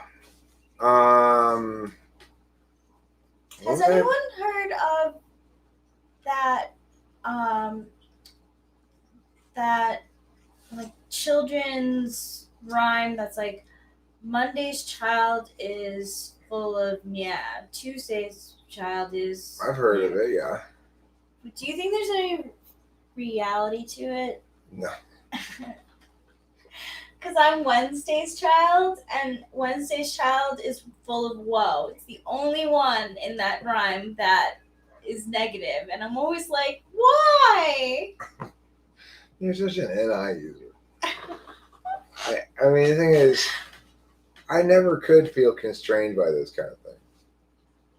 That's good. Well, the trail mix that we're talking about Yeah. is from Hambone's family's butcher shop. Yeah.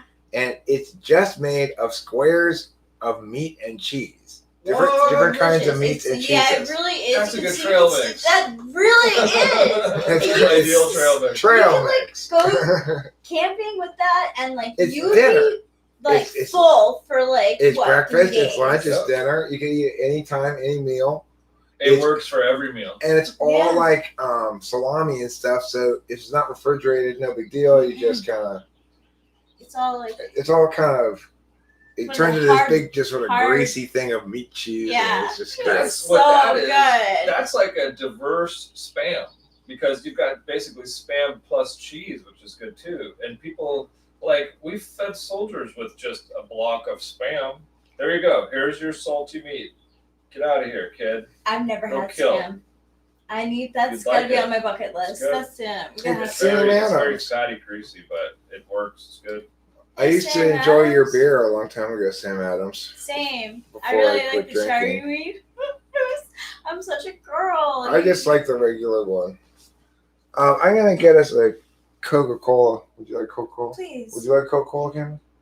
I'm cool. I'm actually going to get out of here in just a moment. All right. Thank you, though. Hey, David Graham.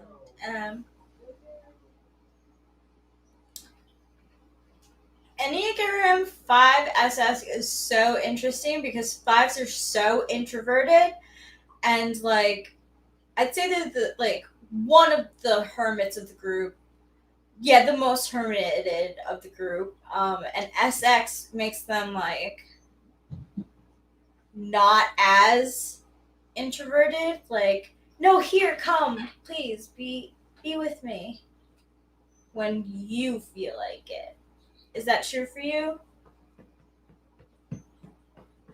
As the Enneagram 5 SX? I'm Enneagram 7 SX. Yeah, I feel like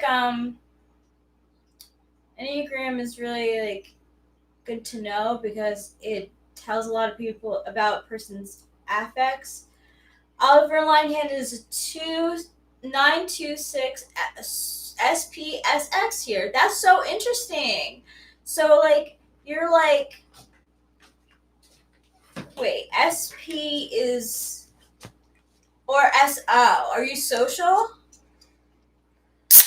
All right. SX is couple. SP is larger family group. SO is larger family group. SP is by yourself. Oh, by yourself. So you're hey, okay, so I'm gonna do my Oliver Linehand. I could do a 9. 2-6 would have to go. I would have to go down, but 9 is hey, I like everyone around here. This is all really great. Everything that's going around is good. You're doing good. I'm doing good. That's great. I'm gonna go back in my room right now. And then the 2 is knock, knock, knock.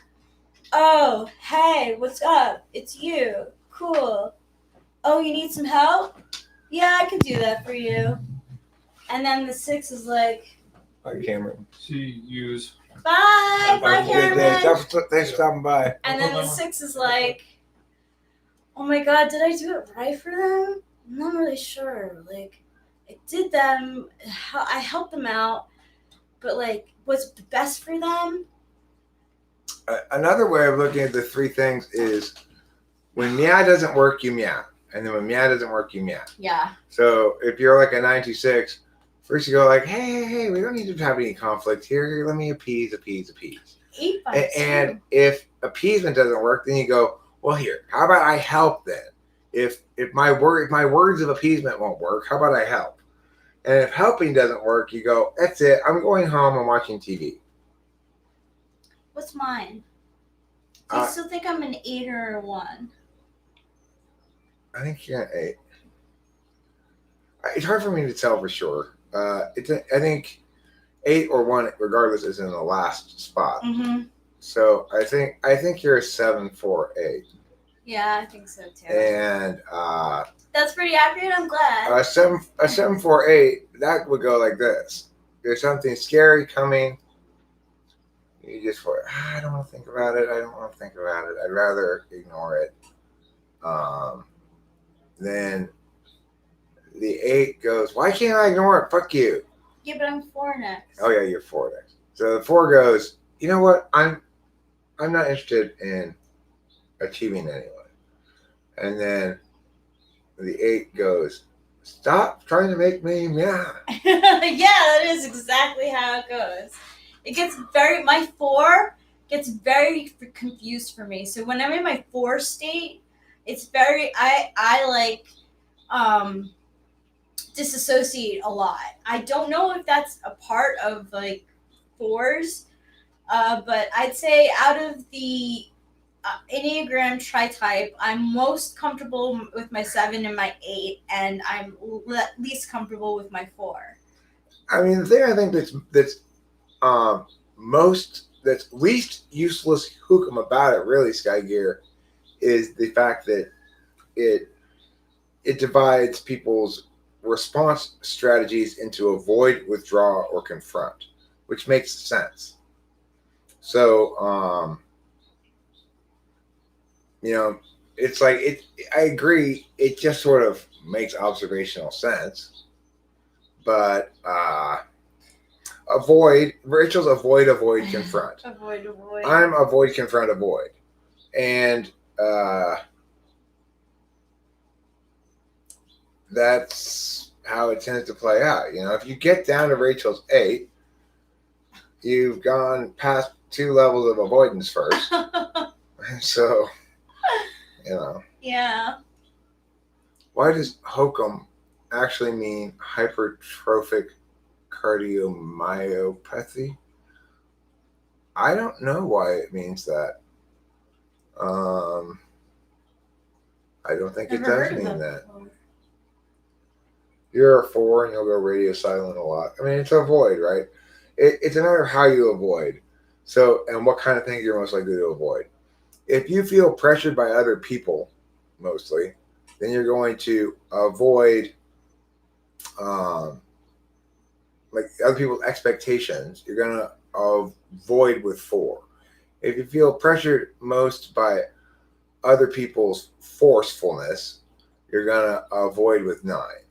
If you feel pressured most by other people's, by not the people, but the world's demands and expectations, rather than people specifically, then you'll avoid with 7.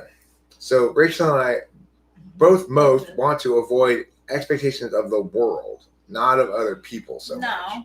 So next I want to deal with other people's force with force, or other people's weakness with force sometimes, depending on, in other words, I want to deal with what I perceive to be wrong with force of words, but nevertheless force. I mean, 4 is a little bit of the opposite of that. It's a little bit, I've known 4s to be a little bit snooty, like, oh, I know this is going on, but I'm not going to address it because I'm bigger than this. Like that kind of, like, they have an air about them. They can have an air about them.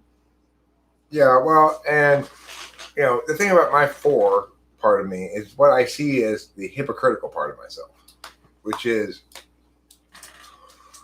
for all of my meowing and pewing and pewing, when I'm not able to win with 8, I guess, I just retreat and not retreat, but I go back to avoiding the issue by just saying, well, I don't really care anyway. And so it's like that's the hypocritical part of myself, really. Probably in some sense, everybody's third Enneagram is where they find some hypocrisy to the extent that it links to their other parts of self, I guess. If anyone else knows their tri-type, I'll try to act it out for you. See if I get it right. I think 852. Okay, so 852. Fuck you, fuck you. 5 is shit. I said fuck you. I'm gonna retreat into my room and read about the thing so that I know everything about the argument that I just had. And then 2 is like, oh, this argument I just had. It made me look bad. Yeah. And I better be helpful. exactly. Yeah.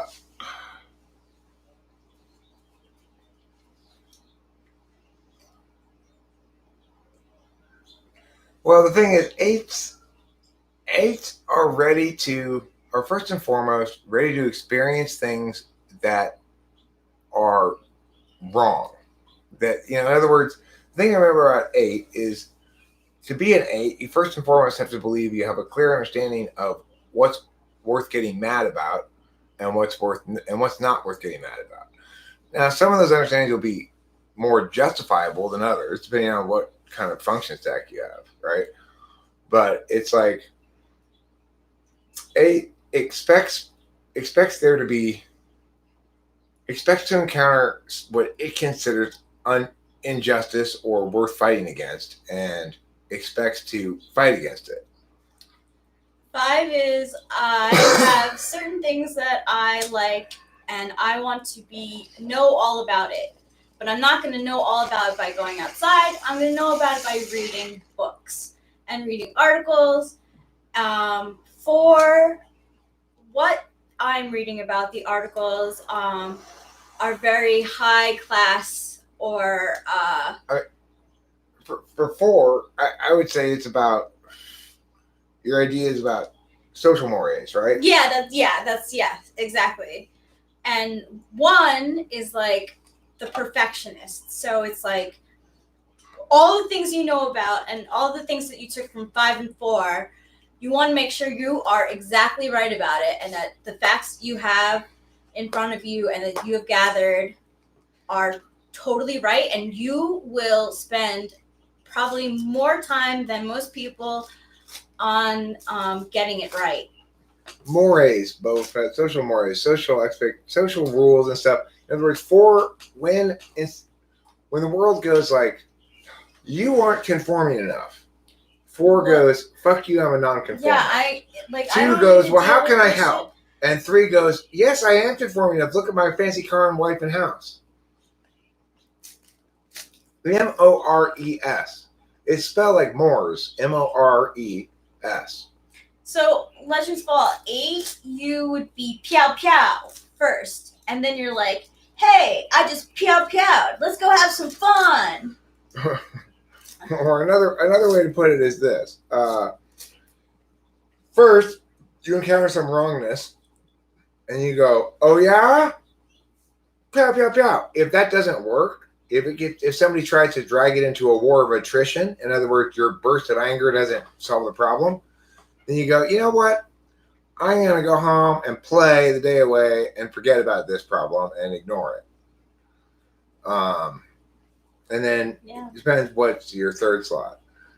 The thing is, it's good to imagine it in terms of what happens if meow doesn't work, right? So it's like there's a situation that makes you mad. You get mad and you come at it with, I'm not going to take this and you need to change blah, blah, blah, blah, blah, blah. Because fighting about shit doesn't necessarily mean with your fists. It's usually almost always with words. It's about being super assertive, really. It's like, Rachel, I need to go to the AT&T store. Maybe somebody here knows about this. Her phone is locked by AT&T, so she can't change carriers or something. Yeah. It says she'd need to get a new phone. Mm-hmm. Or maybe it's just she'd need to pay off that old phone. I'm not sure. Well, here's the thing. Is your dad still making payments on that phone? Yeah. Okay, so that's why we can't change carriers. Yeah, I think so. Okay, so when he's done paying it off, then all right, Mhm. never mind. I just realized Yeah. that's the issue. He just bought it. Like we just bought it. Like All right, so we what saw you it. should do is inform him that Here's my- that you can you or just verify that. Say yeah, he'll be happy. if to you're know. still making payments on the phone, then that's the issue. If the phone's all paid off, then it's a different issue. It's not all paid off. Okay, so then, but I mean, don't presume that though. Just say what I'm saying here. Just say Okay. if the phone's not paid off, then that's the issue. If the phone is fully paid off, then or you put if / when the phone is paid off, then I should be able to switch carriers.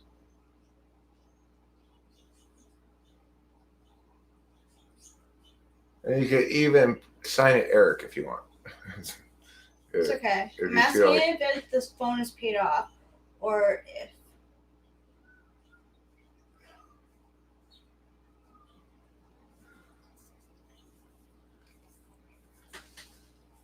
Is my phone paid off?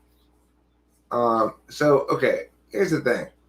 There's no healthy or unhealthy Enneagram types. They all represent, in some ways, like a cognitive function, an excess in tendency.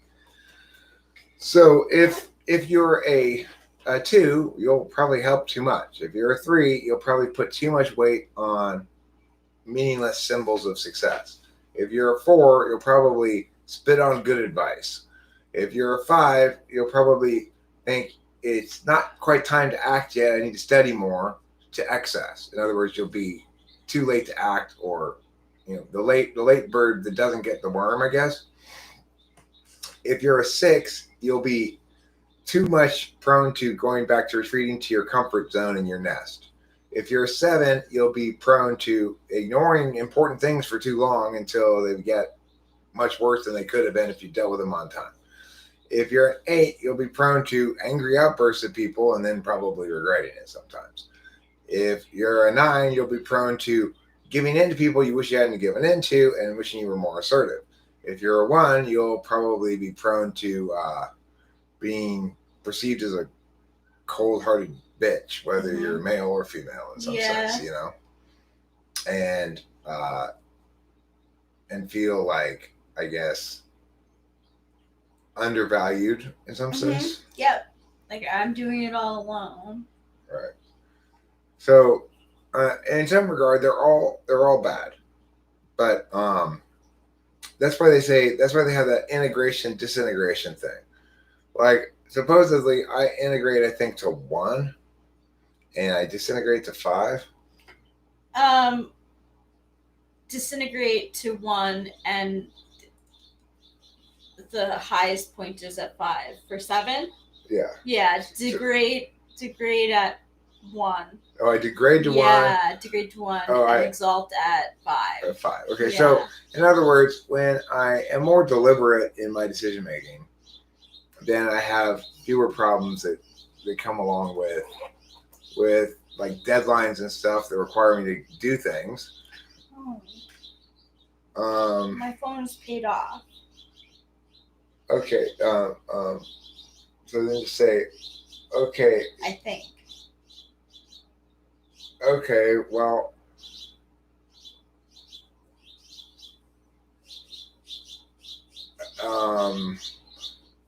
Yes, he says. Okay. So okay, we will follow up.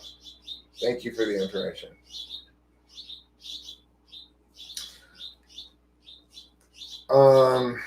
Okay.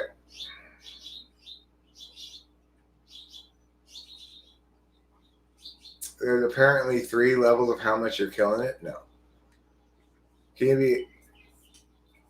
I mean, the thing is, yeah, they're all bad. everything about Enneagram is bad. That's kind of what I like about it. They're all responses to dealing with the threat of shame, fear, and anger. And so,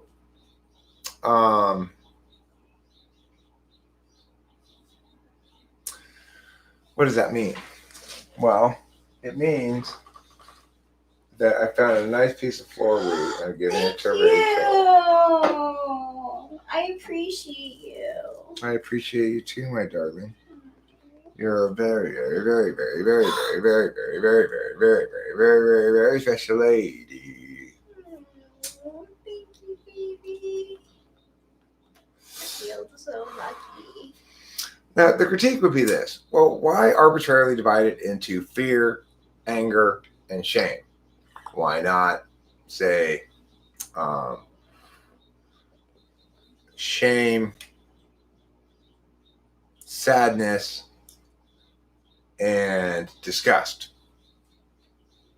I don't know. It's like it in that regard, does it seem arbitrary? Yeah, it does. It seems arbitrary. But it satisfies me on an NI level, even though there's not really any TI to it to back it up. It does have a neat symmetry to it, and it's talking about something that's not binary anyway, which is emotions. Yeah, why not guilt or jealousy or something? Well, I guess you might say both of those are subsets of shame. I don't know. See, that's the thing. It's like, what's a subset of what emotionally is a tricky question to answer because emotions aren't really subject to TI parsing like that. And we got a lot of birds chirping outside. Enneagram's fine as long as you don't treat it as cognitive functions. Yeah, arbitrary, but I mean, taxonomically, it's a good way to talk about, in fact, the way people tend to behave. So it is true that I tend to, fiddle while Rome burns, bury my head in the sand, pretend things aren't going to, put off dealing with shit. A perfect example of a 7, okay? Years ago, I got a ticket in Kansas. Now, when I got this ticket, the cop in Kansas told me that if I didn't pay it, that if California, he was pretty sure California is part of this coalition of states that will not renew my driver's license when it comes time to renew it if I don't pay the ticket in Kansas. Well, my driver's license didn't come up for renewal for like 5 years at that point, 6 years or something. So I was just like, well, whatever. I periodically worried about it for the next 6 years without ever researching it or looking into it, and put off getting my driver's license because I was afraid this big fine or something was going to happen. Only go in and have no problems at all getting my driver's license. Right? That's being a 7. That's being a 7, 100%. Hi, PP. Well, PP is a 4. You could overline hand say it's backstack SE. You could try to link it to cognitive functions. But regardless, it's correct to say that it's avoidant of something that I find dreadful. Like they say, I'm dreading it,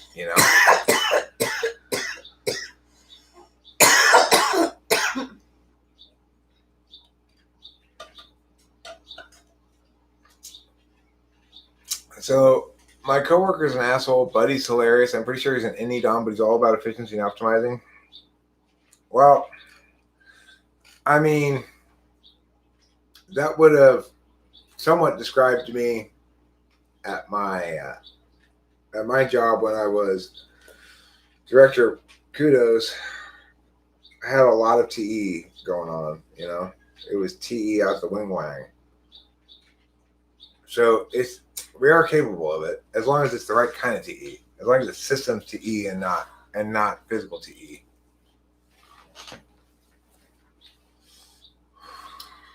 Is Weststack even possible? Any FI? SCTI? No, that's not possible.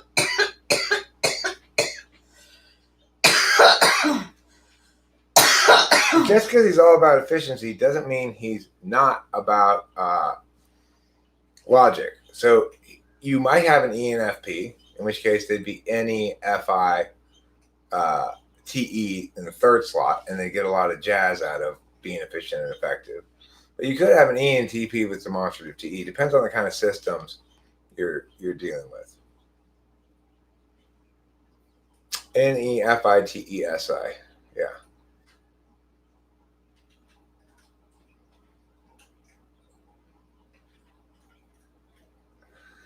I tend to think that demonstrative SE, just get it done so it's done, is in fact most indicative of demonstrative SE, but I don't attribute it to the TE dominance per se. I attribute it to having SE in the best possible spot.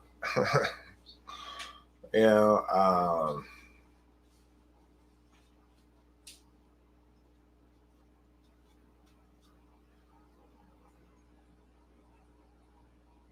as evidenced by the fact that my TE6 slot didn't work like that. It needs to be done so it works well. But it was a lot of system construction, you know. 6. Demonstrative is 6 slot. You'll see a lot of it. Socionic says it's as strong as whatever. Of course, the problem with that strength thing is it's ignoring what kind of function it naturally is. So it's like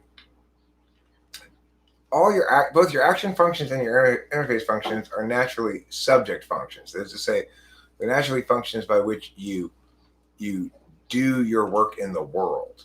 The 6th slot is one that seems to be limited to doing your work in the world. That's what makes it demonstrative. So if you have a subject function as a demonstrative function, then people are going to see a lot more of it than you actually have. In other words, they're going to see all that you have. All that you have is there for display, pretty much. So it's like for Rachel, all her FI that she has is displayed. If she's compelled to feel things, then she's going to display it. Yeah, I'm very big on kisses, and I do pet Eric, and I'll tell him I love him. Yeah. I am demonstrative with it. I would say that words of affection are a love language of mine, probably. Yeah. I think quality time is the first thing for me. Then words of affection, and followed by physical touch. So here's the thing. First of all, remember ESXJs. Let's talk about ESTJs specifically. With them, it has to do with the 3rd slot extroverted intuition. They express their 3rd slot extroverted intuition a lot through telling stories about the past and through traveling, I think. Going places, doing things, doing new things, or doing even familiar things. But in other words, changing the environment more than changing the narrative. It's kind of a selfish version of any and a limited version of any, but basically that links well with their 6 slot 6 slot SE. So for example, my FE and my TE are linked heavily. My TE is best when my FE requires me to have good TE, the FE that I selfishly and narrowly care about. So hence, no background or anything, I don't really care about that part, but also hence me wanting to live stream and talk and be heard and all that stuff, and be thought of as both warm and competent, I guess you'd say. So that's the honest question. Yeah, they flipped the P and the J because MBTI has it backwards. So MBTI, the actual so-called judging functions include the interface functions and the deliberation functions, which are TEFE, TIFI. I mean, yeah, right. So if you have, say, an INFJ, well, she begins with NI. That's a perceiving function. So she should be a P. But so socionics does two things. One thing they do is they say, well, she's an capital I, capital N, capital F, little p. That's one way that socionics expresses INFJ. Or the other way that socionics names INFJ is to call her an intuitive, emotional introvert, an IEI. So, which, ethical, thank you. I think a better way to call it would just be simply to say that she's NIFE. If you just say she's NIFE, it tells you everything you need to know beyond that. It's really the best way to do it. Just say the first two functions. All the other functions are conveyed by the first two. And it's like, what do you think about someone who has NIFE? NI is the whole picture, and FE is the interactions between people. So that would make me a person who is concerned about the big picture and knows how to exchange niceties with other people. But the other thing, it's like all the functions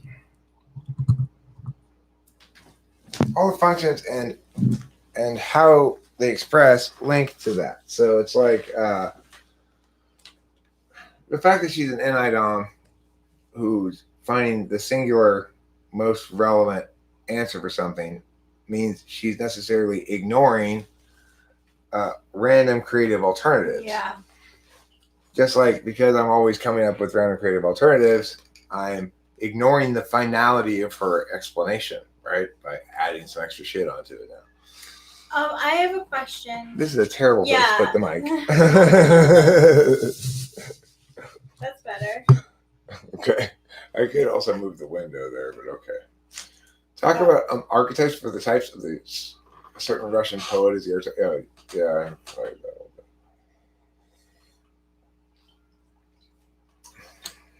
What's your opinion on Love Who channel? I haven't really watched it at all.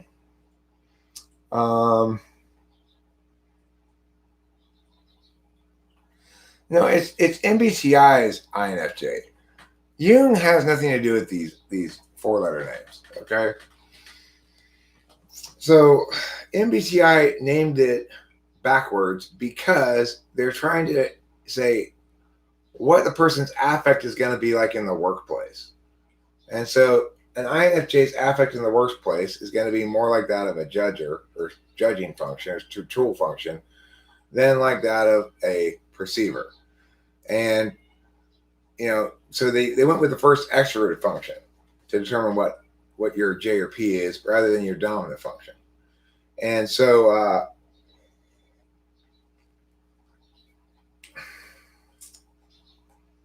so MBTI got it backwards on purpose because it had a specific reason why MBTI claimed to exist, which was specifically for personnel stuff. Yeah. Hiring and human resources. That's what I'm looking for. Human resources. I took one for my my job as a teen working at Olive Garden. They made me take a personality test. What'd you get? They didn't tell me. They didn't tell you? No. I know. But I was like, I guess good enough to get the job. I don't know. I don't know what I got. You studied based on cognitive functions, though? Well, I mean, the thing is, there's a lot of different ways you can talk about personality type. For example, do you want me to move this window? No. I can move it over here. Okay. So, there's a lot of different ways of looking at about personality type and cognitive functions. The most common way is talking about people as archetypes, kind of talking about their affect, what they're going to be like, basically a type description. So, one example of that might be Rachel and I acting out Enneagram stuff. Like, well, first you're going to be like, nah. So that's saying, that's the affect kind of thing, right?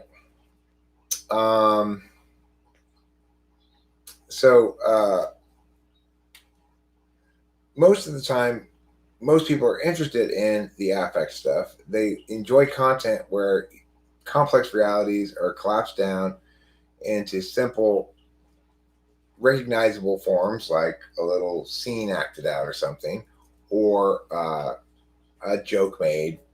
A kind of a sentence each of them will say. Some of my more successful videos have been ones where it's like, ESFJ says, meow, meow, meow, and it goes, ha, ha, ha, ha, ha. Yeah. I mean, think about Frank James videos. I mean, they basically go by the stereotypes of the MBTI and does really well. People relate. Yeah. So in general, people don't want to be educated a lot in their entertainment.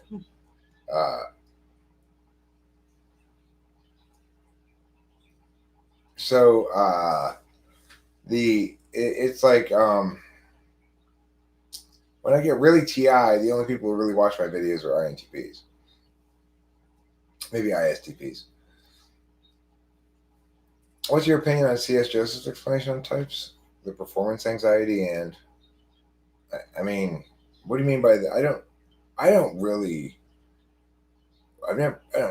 watch really any C.S. Joseph, so I don't know what you're talking about the performance anxiety thing is. But his explanation on types, I think it's not an explanation.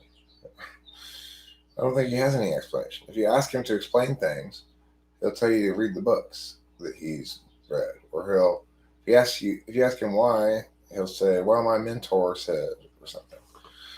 And the kind of questions he most likes to answer are questions that prove he doesn't understand functions at all. Namely, how can I improve my meow? How can I improve my meow function if it's answered with a lot of answer? Means you don't understand cognitive functions. The best answer to that question is, well, more or less you can't. But some of them will naturally improve over time. You can't improve your other cognitive functions for the same reason that you can't. I mean, you can, but it's like, let's say you wanted to work on your left hand. Yeah. And you wanted to make sure that you got your left hand to be as good as your right hand. So, well, why? What's the advantage? All you're doing is spending a lot of finite time, a finite amount of time that you have on Earth. You're spending a lot of it working on what's an unnatural way for you to engage in the world so that you're more balanced. But every time you use that unnatural way, you're less effective in being yourself. Like, how many of you out there think that I'm antipolar? Just curious. Do any of you think that I'm antipolar? OP recently made the claim that we can only effectively see or interpret the world through two functional dialogues. Well, that's ridiculous, of course. Who's OP? That's objective personality. I mean, it's representative of a very weak relationship with mapping that OP has. Observationally, I can come up with instances of either a negative space description of, say, functions that I don't use. As I give my examples of, do I say things in a dogmatic way sometimes? I don't know what saying things in a dogmatic way would be.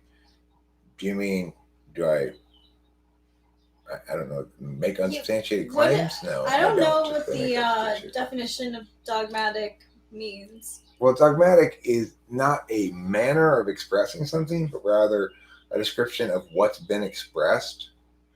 So, for example, he had a rather dogmatic speech, would be one in which it appealed to, I guess you might say, the standard and arbitrary authoritative belief system. Technically, dogma refers to the Catholic Yeah. stuff, right? But it's broad in its definition to mean basically unsubstantiated but unquestionable arguments, right? So it's not really possible to speak dogmatically unless you're talking about the meaning of the words, I guess. But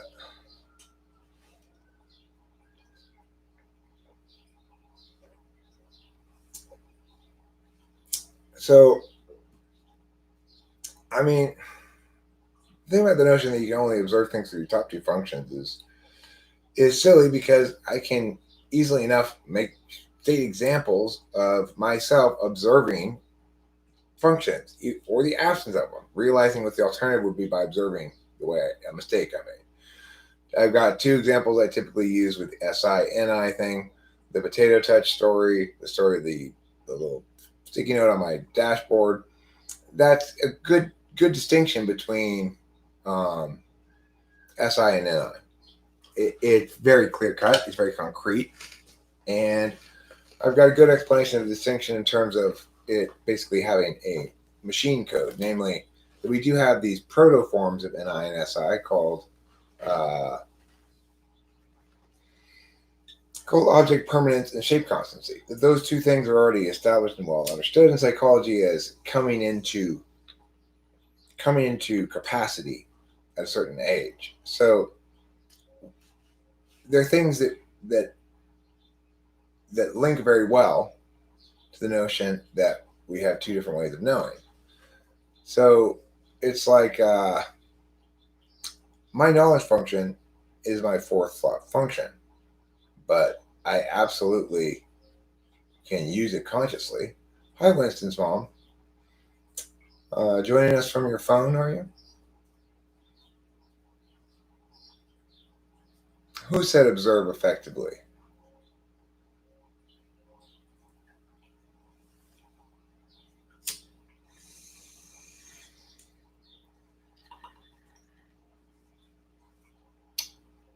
Effectclusively. Effectclusively is something that's both effective and exclusive. You're discovering the joy of the phone usage? Hi, Dad. Did you turn the car off? No. Maybe it just shut down after a period of time. Oh, did you leave it running? No, I was just running the Ford to get the battery up to snuff, and then when I came out, it was off. I thought we were running for 15, 20 minutes, but then, so I must have shut down by itself. Because I know Cameron, I met him on the way out, and he didn't do it, so. Maybe it's got some sort of sensor that tells it it's inside a garage. That's exactly right. That there's a certain amount of time, and then. Well, I was thinking it might sense that it's inside of a garage. Sorry? I was saying it might sense that it's inside of a garage and try to prevent people from carbon monoxiding themselves to death. Yeah, Obviously, that I have it out of the garage. Oh, you had it out of the garage. Okay. Oh. So yeah, a timer thing. Yeah, it must be a timer. Yeah. I see you. Is that the last of your Starbucks? Yeah, we cached them. We finished those. We finished all those. The garbage is out tomorrow. Oh, is that why you didn't have it out today? Right. Rachel and I had this conversation. Okay, so I will take it out. You know that I'll take that garbage can out in the morning, the trash can. Okay, cool. So I guess it did shut down automatically. So Yeah. I'll just let it run a few more minutes. All right, cool.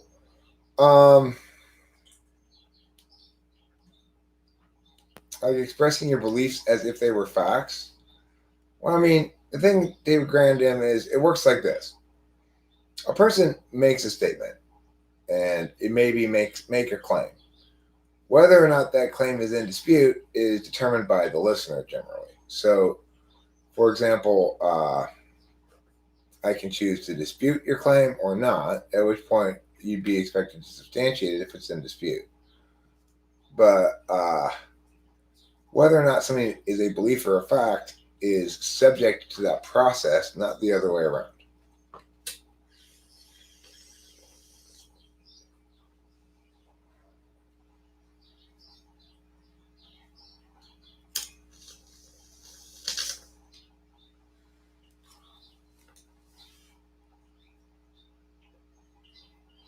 For example, out of the 9 runners, number 4 will be the winner. Do you have a tendency to say things as, you mean predictions as facts? No. I'm actually pretty wrong with those. I don't like to gamble too much. But I do have. That's I have because you're luck. predicting correctly. No, but if I have learned that if I don't use my gut, like in Laughlin, I was not listening to my gut at all. I hit the what do you call it? What do we like playing? Keno high early on, and I was like, "Fuck!" My gut was like, "Take it out now, take it out now. You're not gonna get any more of that." And the whole time I was in Laughlin, I did not listen to my gut, and my gut was right, and I was wrong, and I came out even, but I didn't win any money, so I broke even. But still, I would have done better. But I tend to be wrong. Here's an NI example maybe of what you're talking about, David Grandin. We were driving in the car the other day, and I was discussing the name of the team, the NHL team, the Predators. And I was saying how I think that was a bad thing to name your team because, like, to me, it associates with too many bad kind of predators, right? Rather than just the animal predators that they're trying to associate with.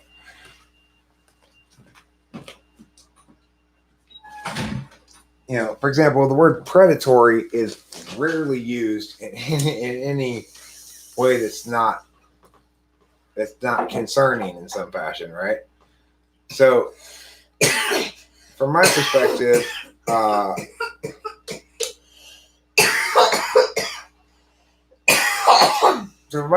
then I was talking about that.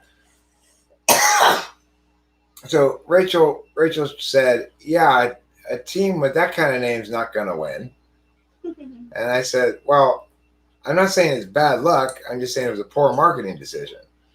And she's like, "Oh, I guess that's my NI running wild." And I said, "Yeah, I think that would correctly be called your NI running wild." So, yep. That's a good example. You called someone an ESFP today because of the way they were arguing with someone else? They do argue in a particular way. What is my dad doing in the garage? Is he leaf blowing? I think so. Yeah, he is. He's leaf blowing. Because there were those red, those pink, those bougainvillea flowers on the garage. So, one of the things early on that your dad told me was like, it's a lot of work to keep up a house. And I was like, I know. No, yeah, you're right, Legends Fall. I don't think that that what I was doing was NI. I think what I was doing was NE. But I think Rachel's response to conflate having a bad name with being successful as a team, that's an NI kind of conflation, seeing a larger truth that when they're really unrelated. Yeah, I don't like to. I'm not really a huge. So like, I like to really use my NI and like to predict with or to draw a story with cards, with tarot cards. Would anyone like a tarot card reading? I will bring them out for you guys. You could do some tarot. I think I was off on the live stream, but for the record, he said nice belt. Who said nice belt? Okay, Sheila W. Sheila W's getting a reading from Rachel about the things that everybody knows. Tarot. It was the answer to his joke. Oh, that's what the 0 said to the 8. Nice belt.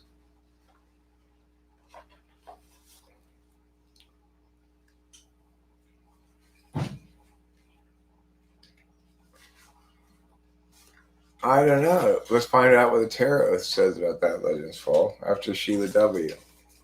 That's the first one that came out for Sheila. Sheila W, your first card is the sun. Yeah, yeah, yeah. You feeling it, girl? You're a naked baby and you're riding on a horse. Yeah, Having yeah, a party yeah. with your friends. You got a zebra, giraffe, butterfly too, and there are 3 big balloons over the sun. Great song, babe. You're welcome. This one. Goodbye. All over tarot. This one's also for you, I Sheila. was gonna do 4. 4 is one of my lucky numbers. Ooh. The High Priestess. Oh no, Temperance. It's time to stop chugging that whiskey, Sheila. That wave represents all the whiskey that's flooding into your mouth. You gotta stop stripping down at the club like this lady here. Yeah, watch out for the wave.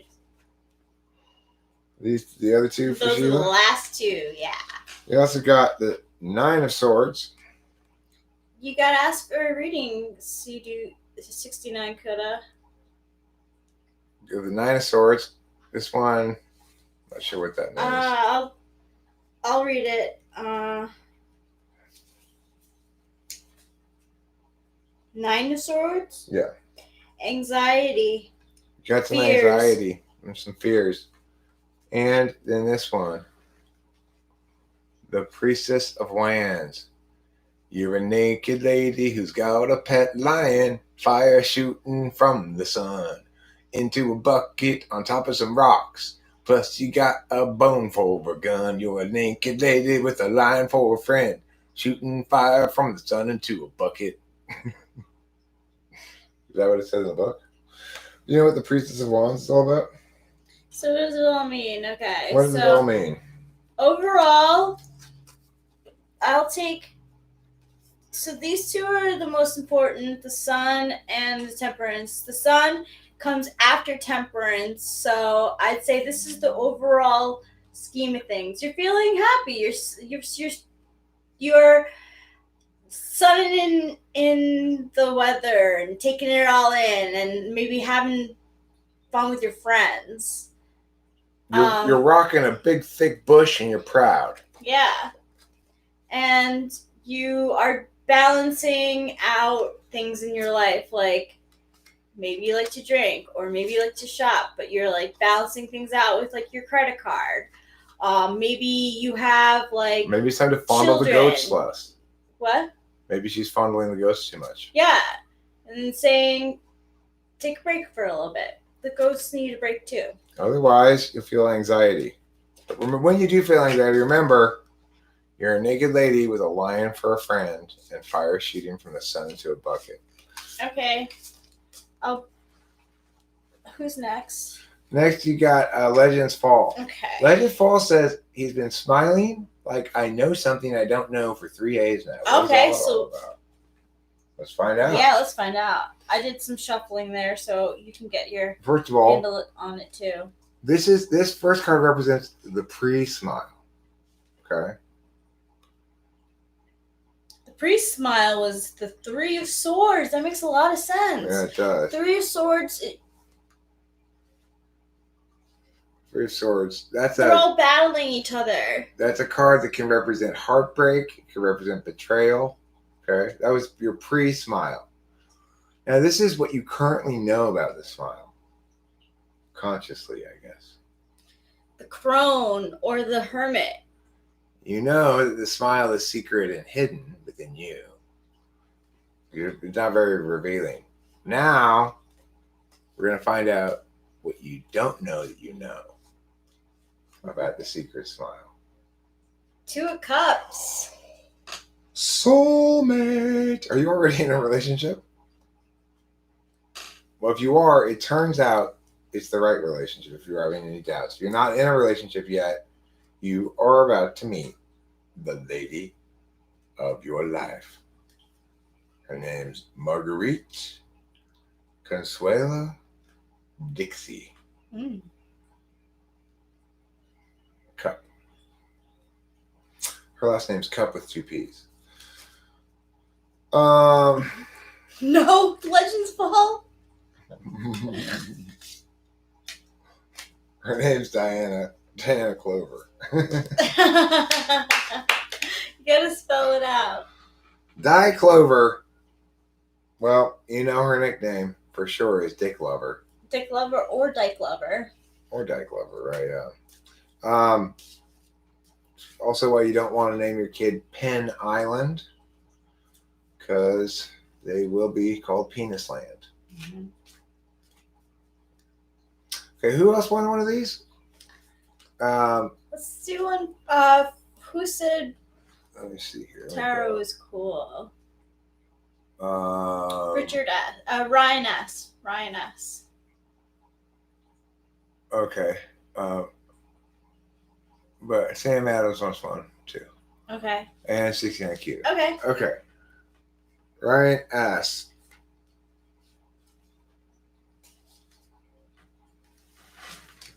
Ooh, we got a jumper.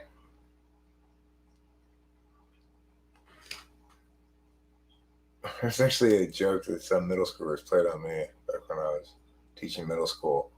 This boy's like,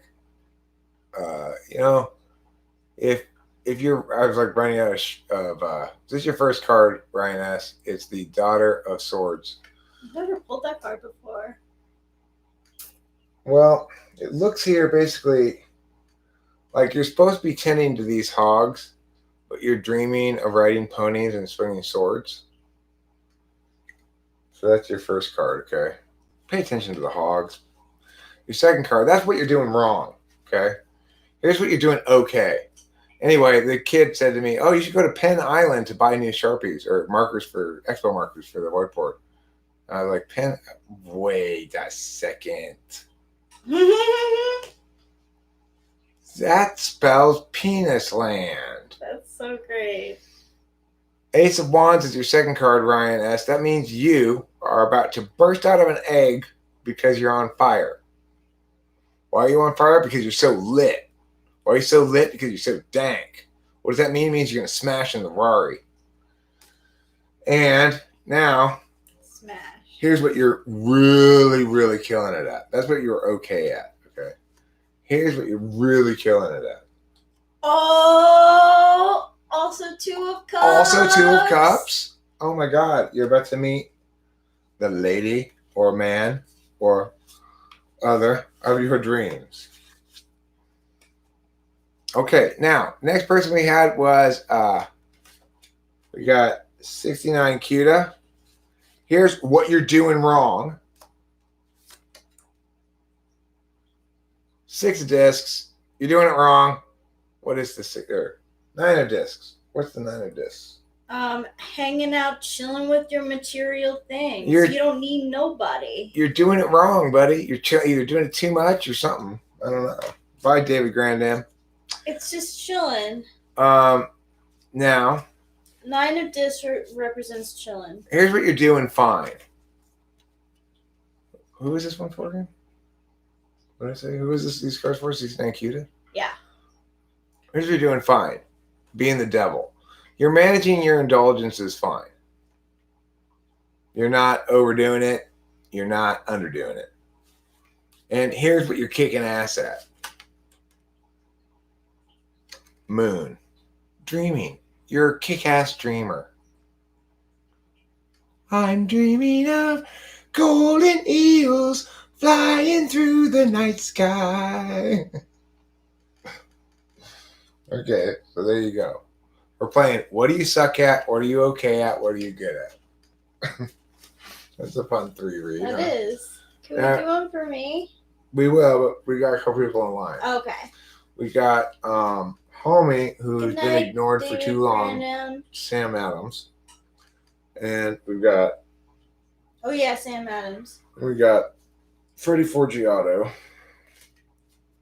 And then I think we're ready for Cool. you. And then me. Sam Adams. Here's what you're shitty at.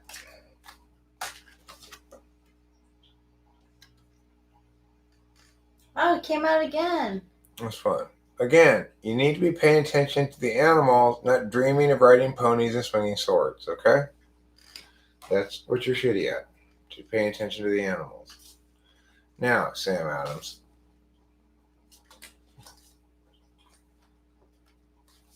This one is what you're okay at. That came out again. 9 of discs. You're okay at hanging out with your stuff. Okay. Now,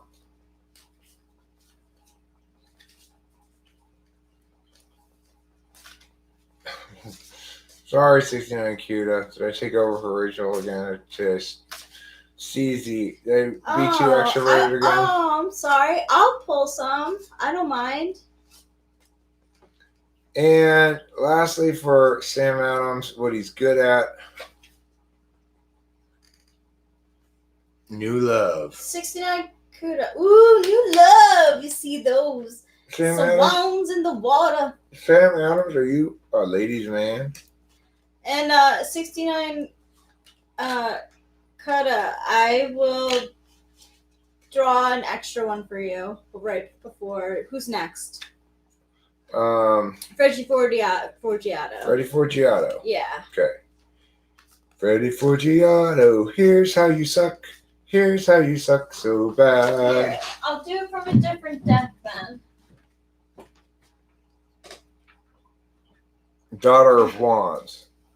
You suck at dancing with animals. Okay?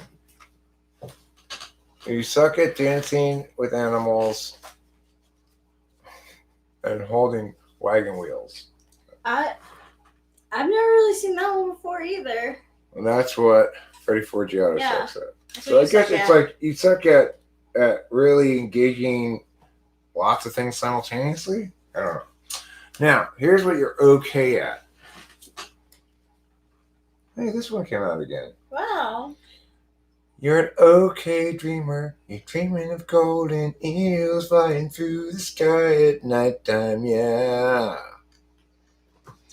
Okay, and here's what you kick ass at.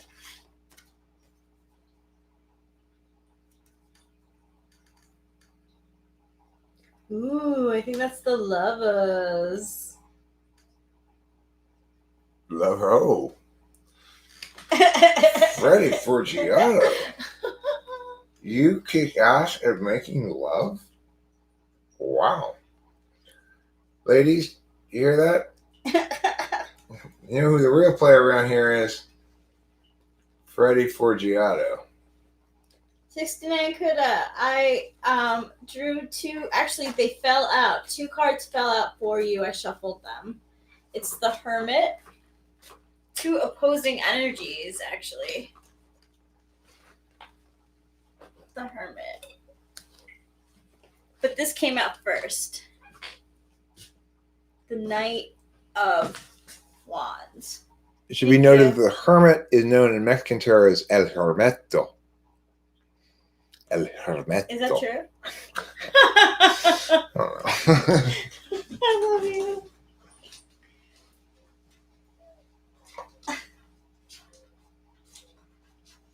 Okay, after you're done, it's my turn. Oops. Oh, okay. Yeah, sorry. Please. Yeah, of course. Run, she's got the gun. She will pull the trigger on you when the trigger is of love. She's got the gun. That's a good song. Ooh. I think it's called Trigger One. Yeah, it is.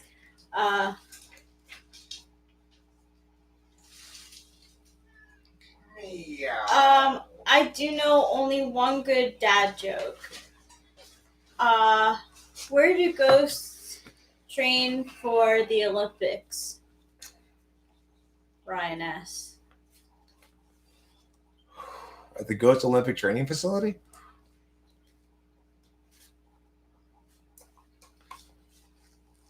Lake Erie. Ba-da-ba-ba-ba-ba. Rachel, which deck do you want me to pull from? Oh, that one, please. Sure.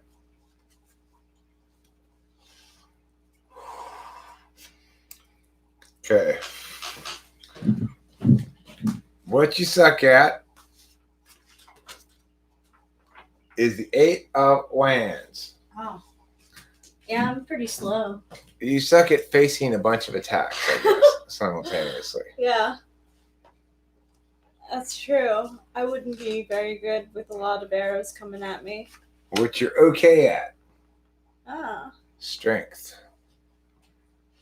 I'd say I'm okay at that. Yep. I say so too. And what do you kick ass at? Being the hangman. The hangman. Hangman. Wow. I mean, I do hang out a lot. Yeah. So that makes a lot of sense. That's a really good read. And this is frequently the beginning of our intercourse.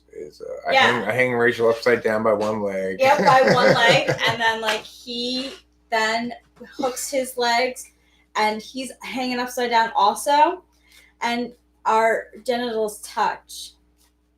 Yeah. And we Hi, have Sam. to move. Why did the dad cross the road? Because the Hi, chicken Sam. was an ISFJ. Oh, Winston's mom. I actually wanted to do a reading for you. Are you cool with that? I think you should do. You got to do one for yourself. Okay. Here's what I suck at. Yeah. Same thing as you got. Yeah. I've been shuffling these things, you know. Yeah, you do shuffle a lot. Here's what I'm okay at. 2 of Swords. Handling shit, I guess. Handling your mind, yeah. Handling my business. Yeah. Mm-hmm.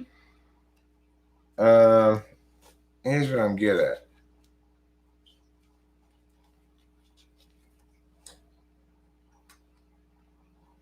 Giving massages.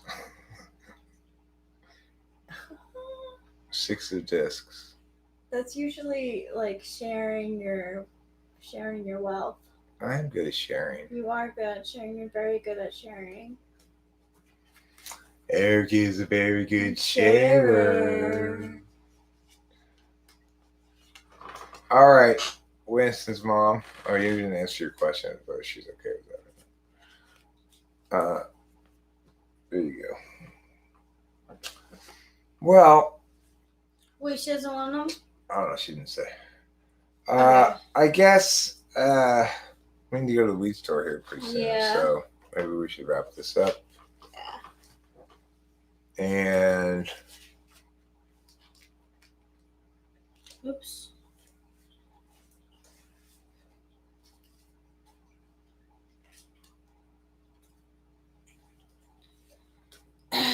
TE puller, you know. This is supposed to go in first. Right. And it has to go this way. And I have to keep these 2 out because they're not actually cards. I think it's more likely to be FE third. FE third? Really? Sheila W says, an only child and a good sharer, your parents taught you well. I think it's probably SE. I was thinking the third. same thing. Sheila W. Same exact thing. Only child who's good sharer? Yes, Legends Fall, that's exactly it. You got it exactly right. The cards are saying that you're smiling because you know something you don't know, and it's that you're about to meet a smoking hot nymphomaniac. Right? That's what it's saying, yes! Exactly right. That's what the cards are saying. That's what the 2 of Cups represents. Now, I've known these cards to lie before. Only about sports. Well, they're frequently lying about sports. Yeah. And if Yeah, they're- which if- is if you're good. willing I'm to- okay with that.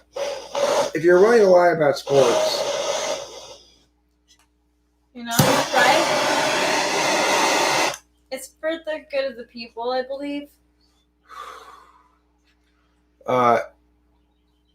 yeah, you do struggle with pigs. There was no lying there. It was telling the truth that time. You and pigs have a long history of acrimony. I have an acrimonious relationship with hogs. All right. Well, down to 8 people. Thanks to those of you who stayed around. Yeah, thanks to you who have stayed around. I think we will wrap it up. And thanks to, if he's still here, homie who gave me $50. Appreciate that. Always appreciated. Yeah, very appreciated. Have a lovely night with you as well. Yes. Don't forget to eat plenty of cheese.